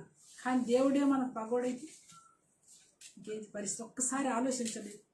అయితే సౌలు కంట ఎవరు పగవాడు అయ్యారు చెప్పండి? దేవుడు పగవాడు అయ్యాడంట. అందుకే సౌలు కుటుంబం అంతా ఏమైపోయింది? పతనం అయిపోయింది కదా. కుటుంబంలో ఒక్కళ్ళు కూడా మిగలకుండా ఏమైపోయారు? చూడండి, ప్రత్యేకించుకున్న కుటుంబం, ప్రత్యేకంగా ఏర్పరచుకున్న కుటుంబం, ప్రత్యేకంగా దేవుడు పిలుచుకొని కదా రాజుగా ఎన్నుకున్నటువంటి సౌలు కుటుంబం అంతా ఏమైపోయింది? పతనం అయిపోయింది. ఒక్కళ్ళు కూడా. ఎందుకంటే ఆజ్ఞ అతిక్రమించడమే పాపం. పాపం వల్ల వచ్చే జీతం ఏంటిది? మరణం. మరి ఆ మరణం ఆ ఇంట్లో, ఎందుకంటే ఆజ్ఞ అతిక్రమించాడు సౌలు, పాపాన్ని తెచ్చి ఇంటి అంతటికి శాపాన్ని తెచ్చిపెట్టాడు. ఎంతటికి? ఇంటి అంతటికి కూడా తన ద్వారా, ఒక్కడి ద్వారా కాదు కానీ చూడండి, ఒక్కడి ద్వారా శాపం పోయిందా? అందుకే పాప నిబంధనలో తల్లిదండ్రులు చేసిన పాపాలు అంటే ఎవరి మీదకి వస్తాయి అంట? పిల్లల మీదకి వస్తాయి. పిల్లల మీదకి వస్తాయి. ఒకళ్ళ మనతోనే కాదు కానీ పిల్లల మీదకి ఆ శాపం వస్తుంది. ఎందుకంటే సౌలు ఎక్కడ పశ్చాత్తాపడి ఒప్పుకోరు పాపం. సౌలు ఆహాబు కొంతమందిని చూస్తే వస్తే పశ్చాత్తాపడి ఒప్పుకుంటే వాళ్ళ మీదకి వచ్చి ఆ శాపం వచ్చింది కానీ వాళ్ళ మీదకి వచ్చే కీడు ఏం చేయబడింది? తప్పించబడింది కానీ సౌలు పశ్చాత్తాపడలేదు కాబట్టి ఆ శాపం ఏం చేయలేదు? కాలేదన్నమాట. అయితే మధ్యాహ్న సమయంలో వాక్యానికి ముందున్నటువంటి దేవుని బిడ్డలారా, నువ్వు ఇంకా దేవునికి వ్యతిరేకమైన కార్యాలు చేస్తూ దేవుని వ్యతిరేకంగా జీవిస్తూ వస్తే దేవుడు ఎడబాస్తాడంట. అది ఒకటి గుర్తుపెట్టుకో. రెండోది, దేవుడు నీకేమవుతాడు? పగవాడవుతాడు. నిజంగా దేవుడు పగవాడితే ఎంత శాపం వస్తుందో ఒకసారి తరుచుకుంటేనే ఒళ్ళు ఎంత భయంకరమైన పరిస్థితి. దేవుడు పగవాడు కాకూడదు ఈ మధ్యాహ్న సమయం. అయితే దావీది కంట దేవుడు తోడై ఉన్నాడంట. ఎందుకు తోడై ఉన్నాడు దేవుడు దావీదికి? కొన్ని విషయాలు మనం చూసుకుంటా వద్దాం. దావీదికి దేవుడు ఎందుకు తోడై ఉన్నాడు? దావీదంట 14 వచ్చిన చూతాడు. మరియు దావీదు సమస్త విషయముల్లో సుబుద్ధి కలిగి ప్రవర్తింపగా యెహోవా అతనికి తోడుగా ఉండేది. ఇప్పుడు యెహోషువలో మనం చూస్తూ వచ్చినాము, భయపడబాకు, జడియబాకు, నేను నీకేమై ఉంటాను? తోడై ఉంటాడు. మనకు తోడై ఉండాలి అంటే ఒక షరతు, మనం ఏం కలిగి ఉండాలి? సుబుద్ధి కలిగి, బుద్ధి కలిగి ప్రవర్తించాలి కదా. బుద్ధి ఉండాలి. ఏం కావాలి? బుద్ధి. బుద్ధి ఉంటే ఏం చేస్తారు? బుద్ధి ఉంటే ఏం చేస్తారు తెలుసా? బుద్ధి కలిగి ప్రవర్తిస్తే అంట మనిషి బ్రతుకుతాడంట. ఏమవుతాడంట? బ్రతుకుతాడంట. చూడండి ఎన్ని విషయాల్లో. అయితే ఇక్కడ ఒక దావీదు గురించి చెప్పింది, ఎలాంటిది ఎలా జీవించావు అని ఒక మాట చెప్పింది దావీదు గురించి. చూడండి అదే 1 సమూయేలు 25 అధ్యాయం 33 వచనం చదవండి. 1 సమూయేలు 25 అధ్యాయము 33 వచనం. నేను పగ తీర్చుకొనకుండా ఈ దినమున ప్రాణము తీయకుండాను నన్ను ఆపినందుకై నీవు ఆశీర్వాదం నందుగాక నీవు చూపిన బుద్ధి విషయమై నీకు ఆశీర్వాదం. ఇప్పుడు దావీదు ఎవరు చెబుతా ఉన్నాడు ఈ మాట? అబీగాయేలుకి. ఇప్పుడు అబీగాయేలు చూపించిన బుద్ధి విషయంలో అంట ఏం తెచ్చుకుందంట? ఆశీర్వాదం తెచ్చుకుంది. అబీగాయేలు మనం చూస్తూ వస్తే ఇప్పుడు సౌలు శాపాన్ని తెచ్చుకున్నాడు.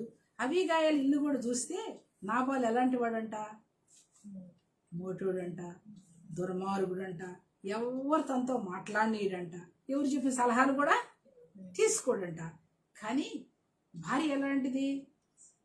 సుబుద్ధి గలది కదా. సుబుద్ధి గలది, రూపవాసి, అందం తక్కువ ఉందా?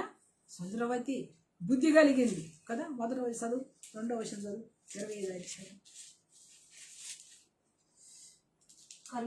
కర్మేలులోని మయోనునందు ఎన్నిగా సైమద్ది కంటే చూడండి 3వ వచనం చదువు. అతని పేరు నాబాలు, అతని భార్య పేరు అబీగాయేలు. ఈ స్త్రీ సుబుద్ధి గలదై రూపవశై ఉండెను.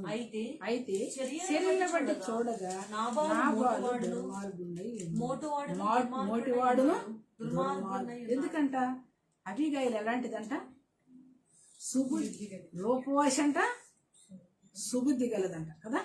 ఇప్పుడు సాంఖ్య గ్రంథంలో చూస్తే అందం ఉంటే ఏం వచ్చిందంట? గర్వం వచ్చింది కదా.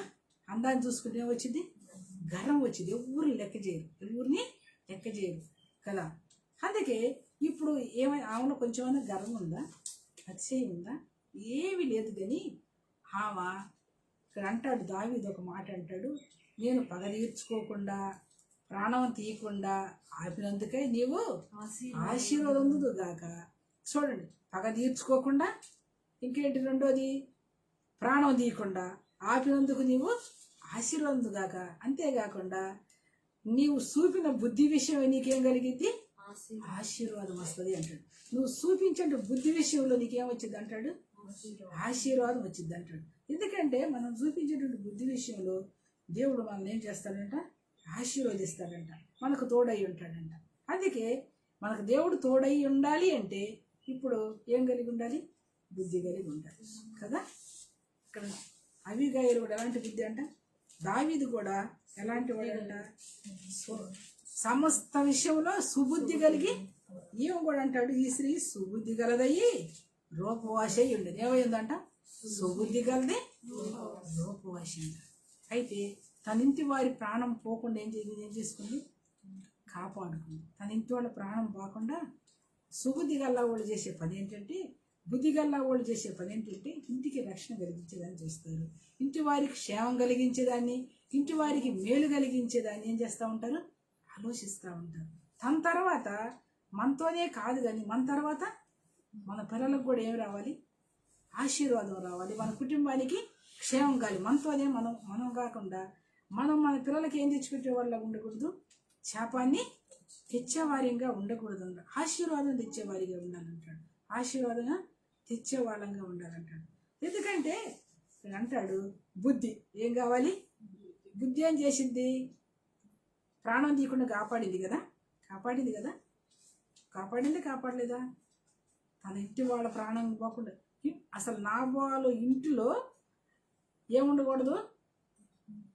మగోళ్ళు అనేవాళ్ళు ఒక్కళ్ళు కూడా తెల్లారి తలికే ఉండటానికి లేకుండా అందరు నాశనం చేస్తానంటే ఇప్పుడు వాళ్ళ ఇంటి వాళ్ళ ప్రాణాన్ని అందరినీ బుద్ధి ఏం చేసింది?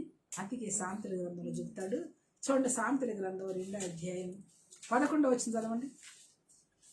సామెతల గ్రంథం 2:11. బుద్ధి నిన్ను కాపాడును, బుద్ధి నిన్ను కాపాడును, వివేచన నీకు కావలి కాని, వివేచన నీ కావలి కాయను, అది దుష్టుల మార్గం అది దుష్టుల మార్గం నుండి మూర్ఖముగా మాట్లాడు వారి చేతిలో నుండి నిన్ను రక్షించును. చూడండి, ఎందుకంటే ఇప్పుడు ఒక మూర్ఖంగా ఒక తీర్మానం చేశాడు దావీదు, కానీ బుద్ధి ఏం చేసింది? ప్రాణాన్ని కాపాడింది. బుద్ధి ఏం చేసింది? ప్రాణానికి అంటాడు సామెతల్లో, జ్ఞానైన సలోమాను సామెతల గ్రంథం రాస్తూ, బుద్ధి నిన్ను కాపాడును, వివేచన నిన్ను కావిని కాస్తుంది. మన బుద్ధి మనల్ని ఏం చేసిద్ది? మనల్నే కాకుండా మన ఇంటి వాళ్ళని కూడా ఏం చేస్తుంది? కాపాడిద్దంట. అందుకే ఇక్కడ దేవుడు మనకు తోడై ఉండాలి అంటే మనకేం కావాలి? బుద్ధి ఉండాలి. బుద్ధి మనల్ని ఏం చేసిద్ది? కాపాడిద్ది. దేవుడు మనకి ఏమై ఉంటాడు? తోడై ఉంటాడు. అదే సామెతలు 6:22 వచ్చిన కదా, నీవు త్రోవను వెళ్ళినప్పుడు నీవు త్రోవను వెళ్ళినప్పుడు అది నిన్ను నడిపించును, అది నిన్ను నడిపించును, నీవు పండుకొనినప్పుడు నీవు పండుకొనినప్పుడు అది నిన్ను కాపాడును. అది ఎప్పుడు నువ్వు త్రోవను వెళ్ళేటప్పుడు ఏం చేసిద్దంట? నడిపించిద్దంట. నీవు పండుకొన్నప్పుడు అది నిన్ను కాపాడును, నీవు నువ్వు మేలుకొన్నప్పుడు అది నీతో ముచ్చటించు. అది నీతో ఎప్పుడు మన బుద్ధి కదా, బుద్ధి ఉంటే మనం కొనుక్కున్న దారిని పోయినా కాపాడింది. దావీదుని ఎన్ని పరిస్థితులు వచ్చినా కూడా కాపాడింది ఏంటి? సుబుద్ధి కలిగి. చూడండి, తన దగ్గర ఉంటే నేను ప్రాణం తీయటం ఎందుకని సహస్రాధిపతిగా చేసి జనులకు ముందు పెట్టాడంటే యుద్ధంలో చచ్చిపోతాడు. కానీ దేవుడు ఏం చేస్తా వచ్చాడు? కాపాడుతూ వచ్చాడంట. అది ఇక్కడ అంటాడు, ఈ మధ్యాహ్న సమయంలో బుద్ధి ఏం చేసిద్దంట? కాపాడిద్దంట. అంతేకాకుండా చూడండి, 1 సమూయేలు 18:30 వచ్చింది కదా, 30 వచ్చింది. ఫిలిస్తీన్ల సర్దారులు యుద్ధములకు బయలుదేరుచు వచ్చును. వారు బయలుదేరినప్పుడెల్లను దావీదు బహు వివేకము కలిగి ప్రవర్తింపురాగా సౌలు సేవకులందరికంటే అతని పేరు బహు ప్రసిద్ధికి ఎక్కిందంట.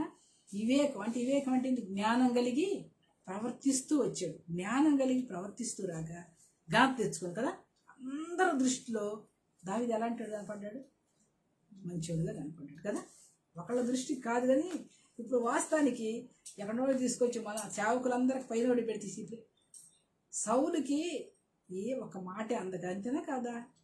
దావీదికేమో 10,000 కొలది, రాజుకేమో 1,000 కొలది అనేదికి ఎంత కోపం వచ్చిందో, ఎంత కోపం వచ్చింది కదా.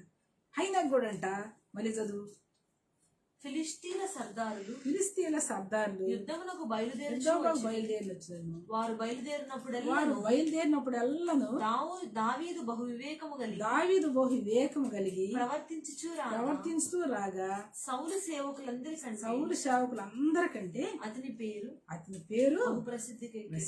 అంటే జ్ఞానం కలిగి ప్రవర్తిస్తూ వస్తే ఏమొచ్చిందంట? అందుకే ఇక్కడ చూస్తాడు సామెతల గ్రంథం 14వ అధ్యాయం, సామెతల గ్రంథం 14వ అధ్యాయం 35 వచ్చింది. సామెతల గ్రంథం 14వ అధ్యాయం 35 వచ్చింది. సాత్వికమైన మనస్సు శరీరమునకు జీవము, మత్సరము ఎముకలకు కుళ్ళు. మళ్ళీ చదువు, సాత్వికమైన మనస్సు 35 వచ్చిన.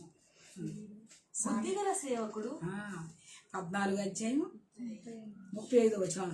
బుద్ధిగల సేవకుడు రాజులకు ఇష్టడు, అవమానకరంగా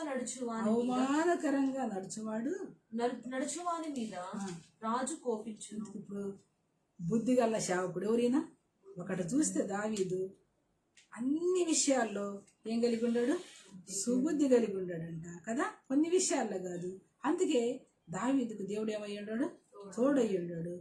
దావీదు జ్ఞానం కలిగి ప్రవర్తిస్తూ వస్తే అందరి మీద నాయకుడిగా ప్రసిద్ధి చెందాడంట. ఇక్కడ అంటాడు, బుద్ధి కలిగినటువంటి సేవకుడు రాజులకి ఎట్టంట అందరి దృష్టికి ఏమయ్యాడు? ఇప్పుడు దావీదు ఇష్టడుగా జీవించాడు కదా.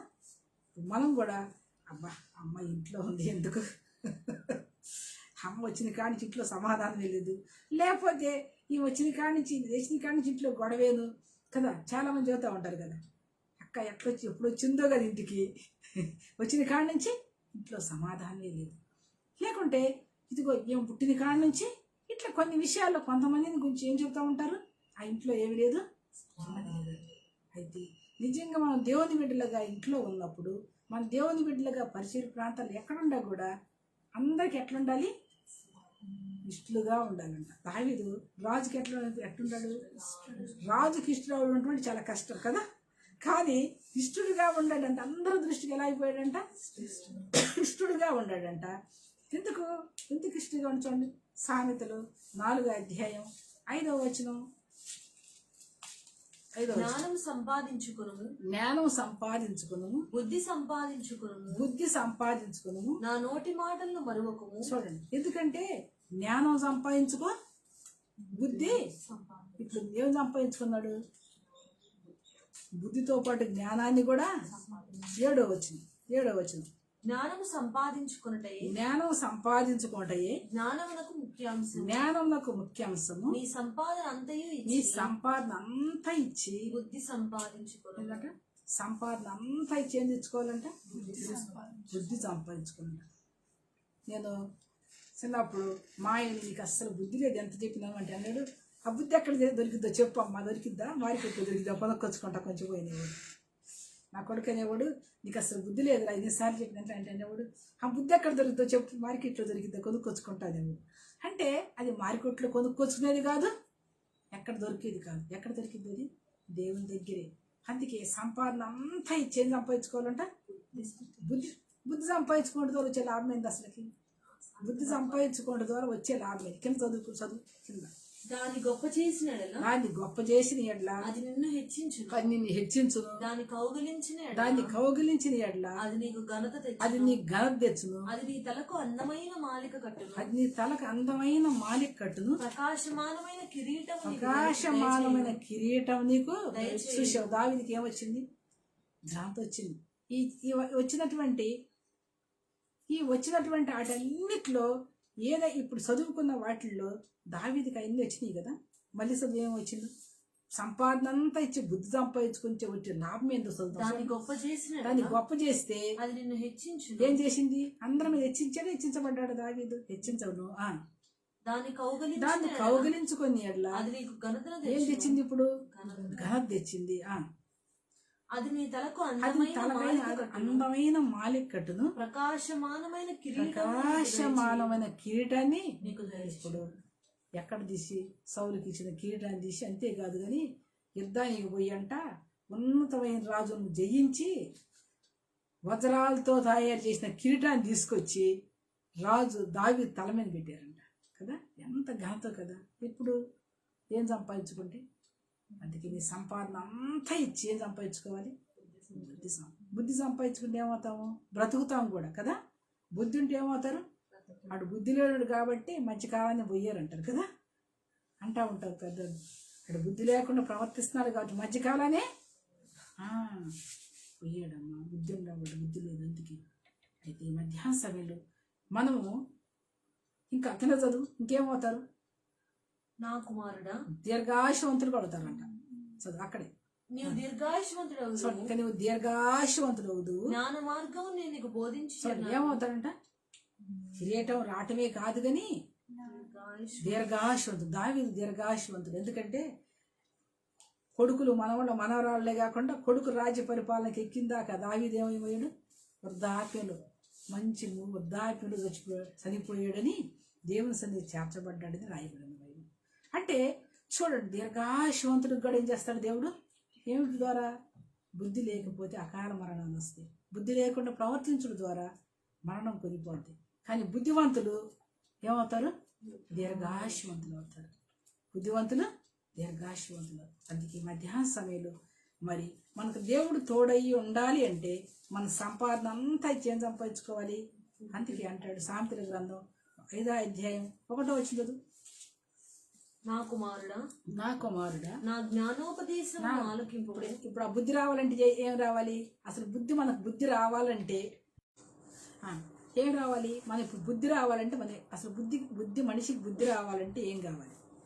అందుకే ఇక్కడ అంటాడు, నా కుమారుడా నా జ్ఞానోపదేశమును ఆలకించుము, వివేకము కలిగిన నా బోధకు చెవియొగ్గుము. అప్పుడు నీవు బుద్ధి కలిగి నడుచుకో. అప్పుడు నీవేం కలిగి నడుచుకుంటావు? బుద్ధి కలిగి అంటే ఆయన వాక్యాన్ని ఆయన బోధ ఉన్నప్పుడు ఏమొచ్చింది? బుద్ధి వచ్చింది. బోధ లేకపోతే ఏమలేదు, బుద్ధి లేకుండా ఏమవుతుంది? సామెతల గ్రంథం 5వ అధ్యాయంలో చూస్తే ఆ బుద్ధి లేకపోతే, ఆ బోధ వినకపోతే ఏమైందో చెబుతాడు. చూడండి ఒకసారి సామెతల గ్రంథం 5వ అధ్యాయం, ఇప్పుడు చదివాను 5వ అధ్యాయం కొంచెం వచ్చాము అనుకో. నేను కూడా బైబిల్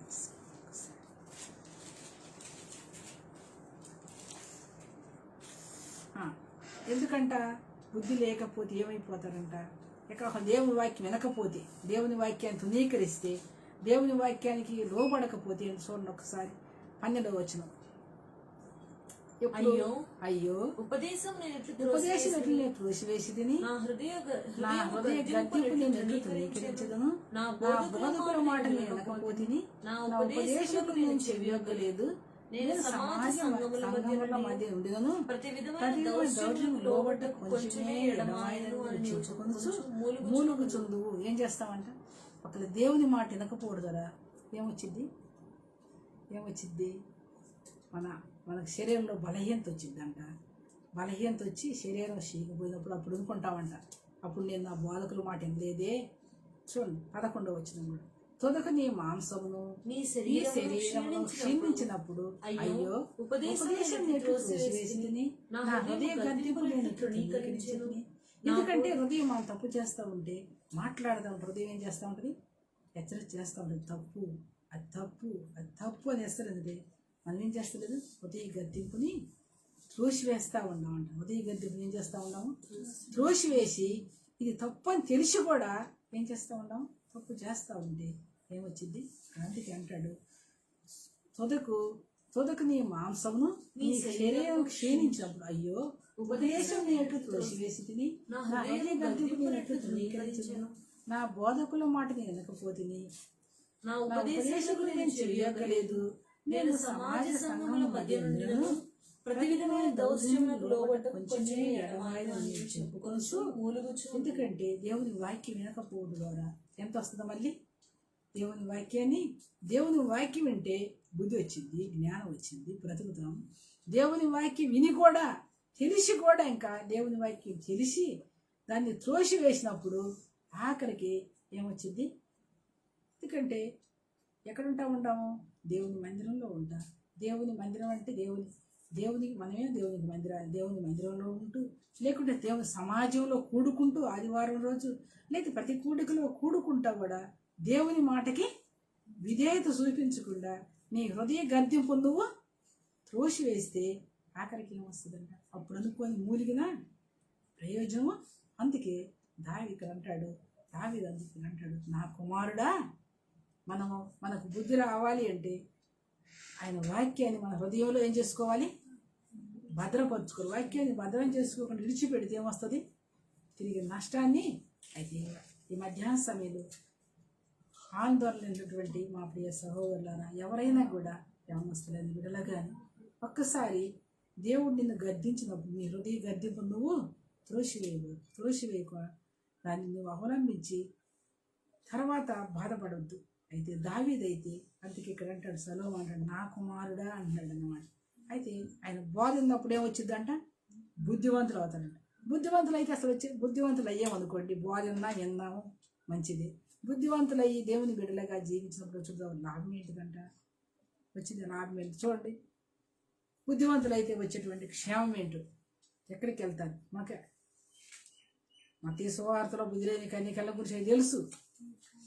బుద్ధిగల వాడు పరలోక రాజ్యం వెళ్ళారు, బుద్ధి లేని వాడు నరకానికి వెళ్ళిన సంగతి కూడా తెలుసు కానీ అటు పోవట్లేదు. కానీ చూడండి, దానియేలు గ్రంథం 12వ అధ్యాయం, 3వ వచనం చదవండి. దానియేలు గ్రంథం 12వ అధ్యాయం 3వ వచనం. బుద్ధిమంతులైతే ఆకాశ మండలములోని జ్యోతులను పోలిన వారై ప్రకాశించెదరు. నీతి మార్గం అనుసరించి నడుచుకున్నట్లు ఎవరు అనేకులను తిప్పుదురో వారి నక్షత్రముల వలె నిరంతరము ప్రకాశించు. ఎందుకంటే నీతివంతులైతే, నిజంగా నీవు నీతివంతులైతే అనేకులు దేవుని సన్నిధికి తీసుకొస్తాం. అంతే కదంట. నీతివంతులైతే బుద్ధివంతులైతే కదా, బుద్ధివంతులైతే ఏమో మళ్ళీ చదువు. బుద్ధివంతులైతే ఆకాశమండలంలోని జ్యోతులను పోలిన వారై ప్రకాశించదు. ఏం చేస్తారంట? బుద్ధివంతులు ఏం చేస్తారంట? ప్రకాశిస్తారు. నిజంగా ప్రకాశిస్తారు. ఇక్కడ దావీదును చూస్తే ఏం చేస్తా ఉన్నాడు? అనేకులకి దావీదంట ఇక్కడ అంటాడు, బుద్ధివంతులైతే వాళ్ళ నీతి మార్గాన్ని అనుసరించి నడుచుకున్నట్టు అనేకులు ఏం చేస్తారంట? తిప్పుతారంటే దావీదంట చూడండి, దావీదే కష్టాల్లో ఉన్నాడు. దావీదు కష్టాల్లో ఉండి కష్టాల్లో ఉండేవాళ్ళని, ఇరుకుల్లో ఉండేవాళ్ళని, ఇబ్బందుల్లో ఉండేవాళ్ళని ఆదరించాడంట కదా. ఏం చేస్తా వచ్చాడంట? ఆదరించాలంటే ఆదరణ ఎక్కడ దొరికింది? అసలు ఎక్కడ దొరికింది? దేవుని సన్నిధిలో దొరికింది కదా. అంటే దేవుని సన్నిధికి నడిపించే వాళ్ళగా మనం కూడా దేవుని బిడ్డలంగా బుద్ధివంతులైతే, మనం నిజంగా బుద్ధివంతులైతే, ఈ మధ్యాహ్న సమయంలో నిజంగా బుద్ధివంతురాలు అయితే దేవుని సన్నిధికి అనేకుల్ని నడిపించేదానిగా ఉండాలి. లేకుంటే నువ్వు బుద్ధివంతురాలు కాకపోతే నువ్వు చెడిపోయేది కాక ఇతరులను కూడా ఏం చేస్తూ ఉండవు? చెడగొట్టేదానిలాగా ఉంటావు. అయితే ఈ మధ్యాహ్న సమయంలో ఈ లైన్ ద్వారా వాక్యం ఉన్నటువంటి మా ప్రియ సహోదరులారా, ఎవరైనా యవనస్తులైన బిడ్డలుగా ఒక్కసారి ఇక్కడ మోకరించి మనం, నువ్వు నేను కూడా నిజంగా నీవై బుద్ధివంతులు అయితే, అంటే నిజంగా నువ్వు బుద్ధివంతురాలు అయితే ఏం చేస్తావు? బుద్ధివంతులు బుద్ధి లేకపోతే చూడండి, బుద్ధి లేకపోతే శాంతిలో బుద్ధి లేని వాళ్ళకి ఎన్నిసార్లు గర్దించినను లోబడిన వారికి హఠాత్తుగా వచ్చిందంట. కానీ బుద్ధివంతులైతే ఒక్కసారి కదా, బుద్ధివంతులు అయితే ఒక్క మాట చెబితేనే, మంచోడికి ఒక మాట చెబితే చాలంట కదా. మంచి గేదెకి దెబ్బ కొడితే తిరిగి తాగిద్దంట.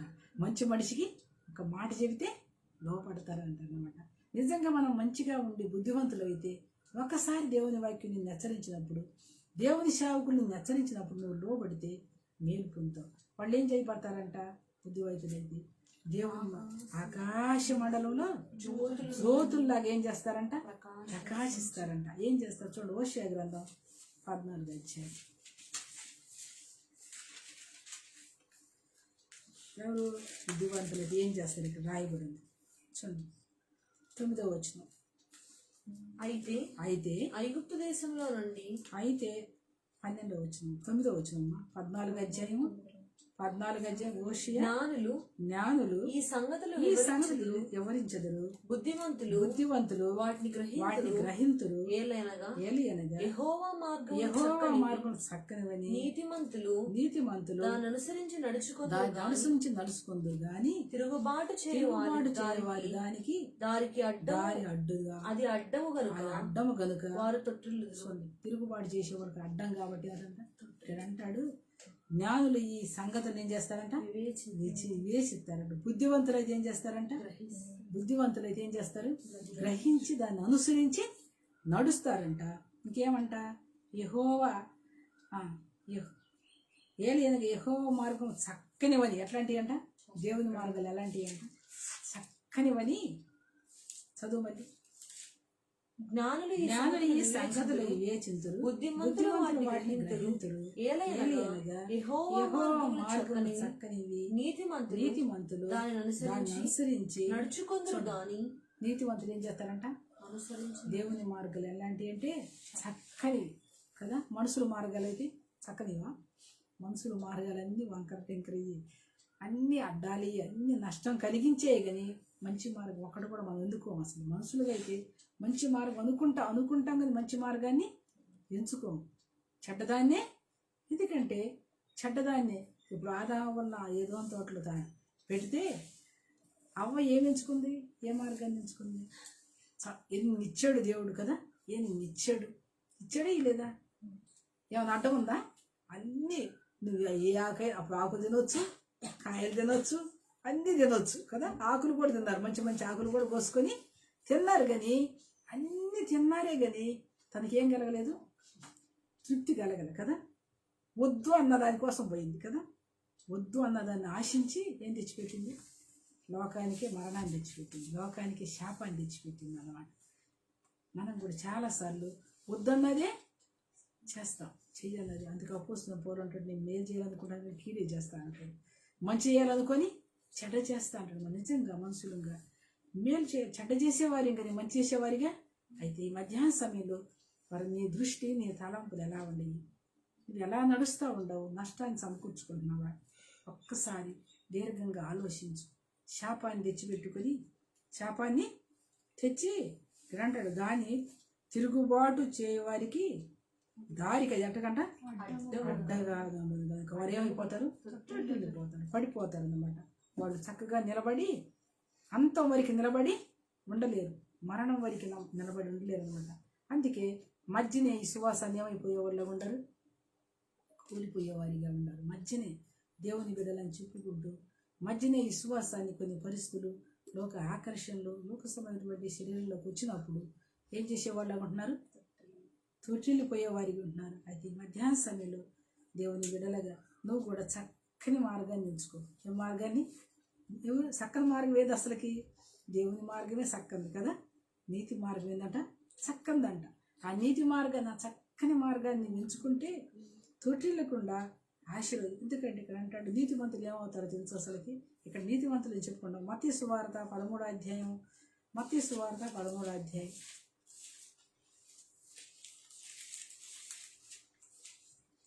మత్తయి సువార్త 13వ అధ్యాయం చూడండి ఒకసారి.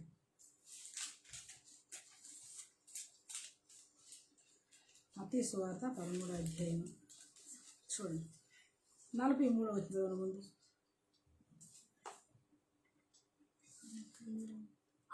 అప్పుడు నీతిమంతులు తమ తండ్రి రాజ్యంలో సూర్యుని వల్లే తేజరిల్లుదు. చెవులు గలవాడు వినుగాక. అయితే నిజంగా నీతివంతులు ఎక్కడికి వెళ్తారంట?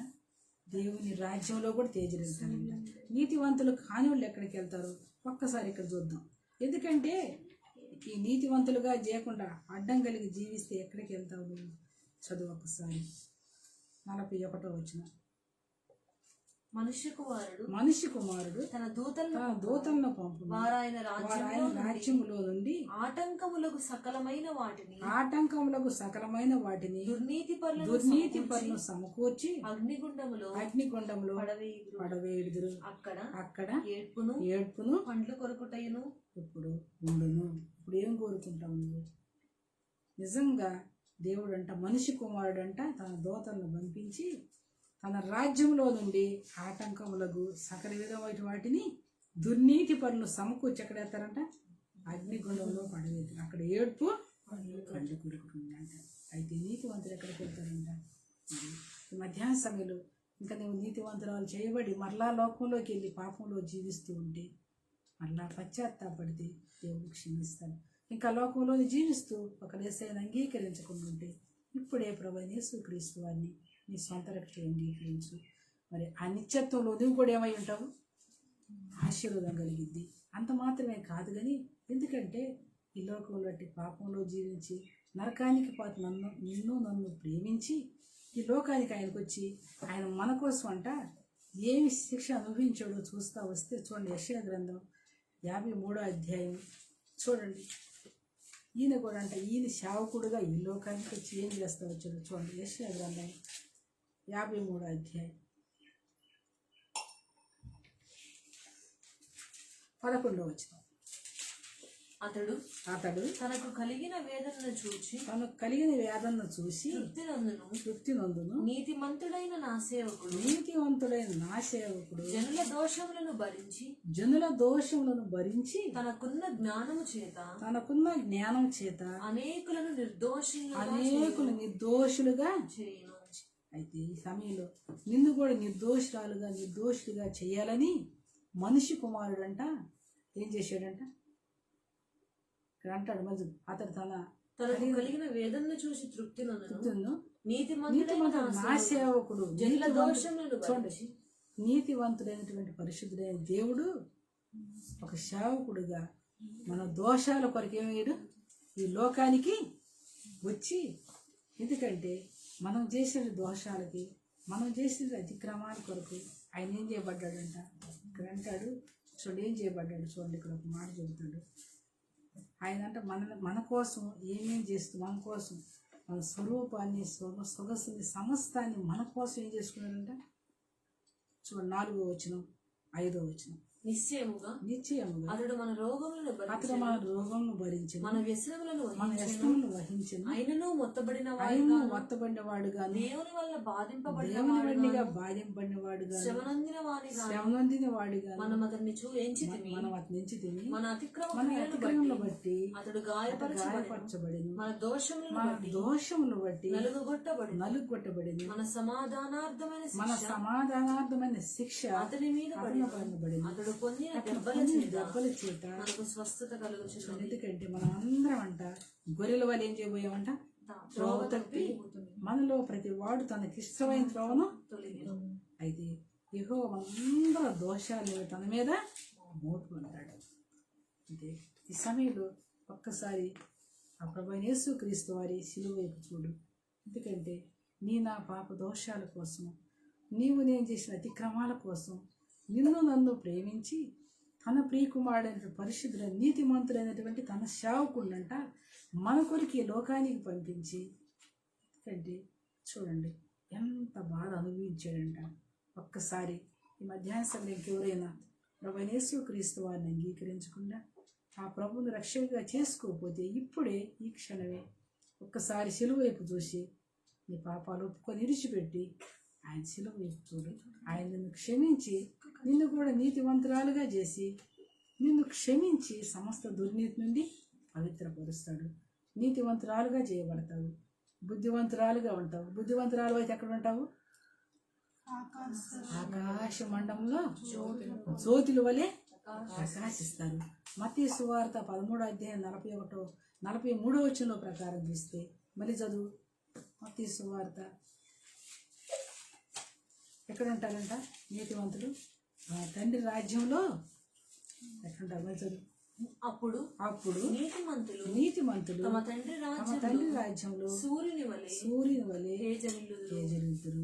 నిజంగా నీతివంతురాలు అయితే దేవుడు లేకుంటే అదే 41వ వచనం 42వ వచనంలో చూస్తే మనిషి కుమారుడంట తన దూతలను పంపించి దుర్నీతి పరులైన వారిని ఏం చేస్తారంట?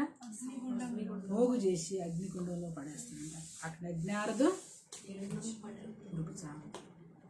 ఏడుపు నీ ఇష్టం, ఎక్కడికి పోవటానికి కోరుకుంటావో అది మన ముందు పెట్టాడు. మరి మధ్యాహ్న సమయంలో నువ్వు దేవుడైతే దావీదు బుద్ధివంతుడిగా జీవించాడు. బుద్ధి ఎలా వచ్చిందో చూస్తూ వచ్చినావు. బుద్ధివంతుడికి వచ్చే ఆశీర్వాదాలు ఏందో, బుద్ధి రావాలంటే ఎలా ఉండాలి, బుద్ధివంతులు ఎలాగ ఆశీర్వదిస్తారు అనేక విషయాలు మనం చూస్తూ వచ్చినాం ఇక్కడ. ఎందుకంటే దావీదు కంట దేవుడు ఏమై ఉన్నాడంట? తోడయ్యున్నాడంట. దేవుడు అంట ఇక్కడ సౌలుకి ఏం చేశాడంట? ఎడబాసాడంట కదా. సౌలుని ఏం చేశాడంట? దేవుడు ఎడబాసాడంట. నిజంగా దేవుడు ఎడబాసాడంటే నువ్వేం చేయగలవు? ఎందుకంటే దేవుడు ఎడబాస్తే నువ్వేం చేయగలవు? అందుకే సంపాదన అంతా ఇచ్చి ఏం సంపాదించుకోవాలి? బుద్ధి సంపాదించుకోవాలంట. మన సంపాదన అంతా ఇచ్చి బుద్ధి సంపాదించుకుంటే ఏమొచ్చింది? ఆశీర్వాదాలే కాదు కానీ ఘనతలు వస్తాయంట. ఆశీర్వాదం తిరిగి దీర్ఘాయుష్వంతులు అవుతారంట. దావీదు అలా జీవిస్తూ వచ్చాడు, ఆశీర్వించబడ్డాడు. అయితే అందుకే యెహోషువలో చెబుతాడు. ఒకసారి చూడండి, యెహోషువ 1వ అధ్యాయం. మనకు దేవుడు తోడై ఉండాలంటే మనం నడిచే మార్గులు అంతే అంటాడు. నువ్వు భయపడబాకు, నేనేమై అంటాను నీకు ఇక్కడ అంటాడు. ఇప్పుడు నీకు అభయం ఇవ్వాలంటే ఎవరు చెబుతారన్నమాట? నువ్వు తన బిడ్డగా ఉంటేనే. ఎవరుగా ఉండాలి? ఆయన బిడ్డగా ఉంటేనే. అంతేనా కాదా? బిడ్డగా లేనప్పుడు నీకు నాకు సంబంధం లేదు, నువ్వు నా ఇంట్లోంచి వెళ్ళిపో అంటాడు.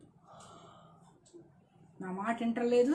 ఇక్కడ ఏమంటాడంటే, ఇదిగో నేను నీకు ఆజ్ఞాపించున్నాను కదా, నిబ్బరం కలిగి ధైర్యంగా ఉండము, దిగులు పడబాకు, గడియబాకు. నేను నీవు నడుసో మార్గం అంతట్లో నీ దేవుడైన యెహోవా నీకు మనకు తోడై ఉండాలి అంటే మనకు తోడై ఉండాలంటే మనం ఎవరుగా ఉండాలి? ఆయన బిడ్డలుగా ఉండాలి. ఆయన బిడ్డలుగా ఉన్నప్పుడు ఆయన మనకి ఏమై ఉంటాడు? తోడై ఉంటాడు. మన పరిస్థితులు అంతట్లో కూడా ఆయన మనకు సహాయం చేస్తాడు. ఎందుకంటే యెహోషువకు తోడై ఉన్న దేవుడు ఈ సమయంలో మోషేకు తోడై ఉన్న దేవుడు నీకు కూడా తోడై ఉండాలని నీతో మాట్లాడుతూ వస్తూ ఉంటాడు. దావీదుకు తోడై ఉన్న దేవుడు మనం పోయిన వారం చూస్తూ వచ్చినాం. యేషోబు కూడా దేవుడు ఏమై ఉన్నాడు? తోడై ఉన్నాడు కదా. దేవుడు తోడై ఉండ మనుషులు వర్ధిల్లుతాడు. దేవుడు తోడై ఉన్న మనుషుడు ఆశీర్వదించబడతాడు. దేవుడు తోడై ఉన్న మనుషుడు ఆ నిత్యత్వంలో ఉంటాడు. ఇప్పుడు వరకు తోడై ఉంటాడు, నిత్యత్వానికి వెళ్ళేంత వరకు తోడై ఉంటాడు. అట్ట నీకు ఉండాలంటే ఈ సమయంలో కళని రక్షణ చేసేసుకో. అట్టి బుద్ధి కలిగి జీవించినప్పుడు మనకు తోడై ఉంటాడు. ఎవరైతే స్థితి లేకపోతే ఇప్పుడే తీర్మానం చేసుకుని మరి ఆ దేవుడు ప్రత్యక్షమైనప్పుడు, మనిషి కుమారుడు వచ్చినప్పుడు, దూతలను పంపించినప్పుడు మరి నువ్వు ఎక్కడుంటావు ఒక్కసారి పరీక్షించుకున్నావు. మధ్యాహ్న సమయంలో అయిన ద్వారా మా ప్రేమ సహోదరులారా, దేవుని వల్ల ఒకసారి నిన్ను పరిశోధించుకొని ఆయన బిడ్డగా చేయబడినప్పుడు దేవుడు నీకు తోడై ఉంటాడు. నీకు చెబుతూ ఉంటాడు, నేను నీకు తోడై ఉంటాను, నీకు నిబ్రంగా ఉండు, ధైర్యంగా ఉండు, అసలు దిగులు పడబాకు, నేను ఉంటాగా, నీకు ఎందుకు భయం అసలుగా. చూడండి అంత ఆదరిస్తాడు. అంత గొప్ప దేవుడు నీ సమయంలో నీతో మాట్లాడుతూ ఉన్నాడు. అటు దేవుడు నీకు తోడై ఉండాలని, అటు దేవుడు నీకు అన్ని విషయాల్లో సహాయం చేయాలని ప్రార్థన చేసుకుందాం. ఒకసారి మోకరించి మళ్ళీ మనం ఒకసారి పరీక్షించండి. ధన్యవాదాలు. మనం చూస్తూ వచ్చినాం. మరి ఈ గత 4 వారాలు మనం చూస్తూ వచ్చినాం. ఇది 5వ వారం కదా, 5 వారాలు. మరి ఈ నెలలో మనం యెహోషువ గ్రంథం 1వ అధ్యాయం కొన్ని వచనాలు చదువుకుంటూ వచ్చినాం. 7వ వచనం, 8వ వచనం, 9వ వచనం. దాని గురించి అనేక విషయాలు మనం ఎలా జాగ్రత్త కలిగి ఉండాలి, జాగ్రత్త కలిగి ఉండి యెహోవా ధర్మశాస్త్రాన్ని దివారాత్రులు ధ్యానిస్తూ జాగ్రత్త కలిగి ఉండాలని, మన మార్గాలు మనం చక్కగా ప్రవర్తించి నడిచినప్పుడు ఆయన ఎలా వర్ధలు చేస్తారు అనేక విషయాలు మాట్లాడుకుంటూ వచ్చినాం. ఒక్కసారి ఈ మధ్యాహ్న సమయంలో కూడా దేవుడు నీకు నాకు తోడై ఉండాలంటే మనం ఎలా ఉంటే మనకు తోడై ఉంటాడు. దావీదుకు తోడై ఉన్నాడు. దావీదు అన్ని విషయాల్లో సుబుద్ధి కలిగి ఉన్నాడంట దేవుడు. వాళ్ళు కొన్ని విషయాల్లో సుబుద్ధి కలిగి ఉండి, కొన్ని విషయాల్లో అసుబుద్ధి కలిగి ఉంటే దేవుడు తోడై ఉంటాడు. ఈ సమయంలో పరీక్షించుకొని దేవునికి తోడై ఉండాలంటే అటు సుబుద్ధి కలిగి అబీగాయిల్లాగా తన ఇంటి వారిని అబీగాయిలు కాపాడుకుంది. నువ్వు నీ ఇంటి వారిని కాపాడుకోవాలి అంటే నువ్వు కూడా సుబుద్ధి కలిగి ఉంటే దేవుడు నీకు నీ ఇంటి వారికి తోడై ఉండి మేలు క్షేమం కలిగిస్తాడు. అట్టి కృప దయచేయాలని ప్రార్థన చేసుకున్నాం. ప్రేమ కలిగి మా పరలోకపు తండ్రి, కృపా కనికరం కలిగిన దేవా, నీ కొందనాలు స్తోత్రాలు చెల్లించుకుంటూ మధ్యాహ్న సమయంలో మా దృష్టికి తీసుకొచ్చిన లేఖనాలను బట్టి ఉన్నాను దేవా. విన్నా వాక్యం విడిచిపెట్టకుండా మా పితరులకు ఏ విధంగా తోడై ఉన్నావు, మాకు తోడై ఉండాలి అంటే మేమేం కలిగి ఉండాలి. దావీదుకు దేవుడు సమస్త విషయంలో సుబుద్ధి కలిగి ఉండాలంట. మరి మేము కూడా సుబుద్ధి కలిగి ఉన్నప్పుడు బుద్ధి కాపాడిద్ది, వివేచన కాపలా కాస్తుంది. బుద్ధి అన్ని విషయాల్లో కూడా అందుకే అబీగాయి తన బుద్ధి ద్వారా తన రూపవాసి సుబుద్ధి కలిగింది. అందుకే తన ఇంటి వారిని కాపాడుకోగలిగింది. మరి మా తర్వాత మా పిల్లలకి మాకు ఆ నిత్యత్వంలో మాకు క్షేమం కలిగి ఉండాలి అంటే మేము కూడా ఏం కలిగి ఉండాలో నువ్వు మాట్లాడుతూ వచ్చినావు దేవా. మరి నా వాక్యం మా హృదయాల్లో కార్యసిద్ధి కలిగి చేసి దాన్ని అనుసరించి జీవించి అట్టి ఆశీర్వాదాలు పొంది నీ మేలు పొంది నువ్వు మాకు తోడయ్యి నడిపించాలని ఈ సమయంలో నీ బిడ్డలైన వారందరికి కూడా దావీదుకు తోడుగా ఉండి వారి స్థలాల్లో వారికి ఉన్న పరిస్థితుల్లో కూడా వారిని కాపాడి భద్రపరచు. కుటుంబ రీతిగా ఆర్థికంగా శారీరక ఏ సమస్యలు కలిగిన వారి సమస్యలన్నీ కూడా తీర్చి వారి కుటుంబాలకు మేలు క్షేమ ఆశీర్వాదాలు కలిగించమని నా వాక్య హృదయాల్లో కార్యసిద్ధి కలుగు చేయమని యేసు నామములో ప్రార్థిస్తున్నాం తండ్రి, ఆమేన్. Praise the lord. భవిష్యత్తు అయితే మరలా మంగళవారం ఇదే సమయాన్ని కలుసుకుందాం. అప్పటి వరకు దేవుడు మీకు తోడయ్యండి కాపాడండి. ఆమేన్. Praise the lord.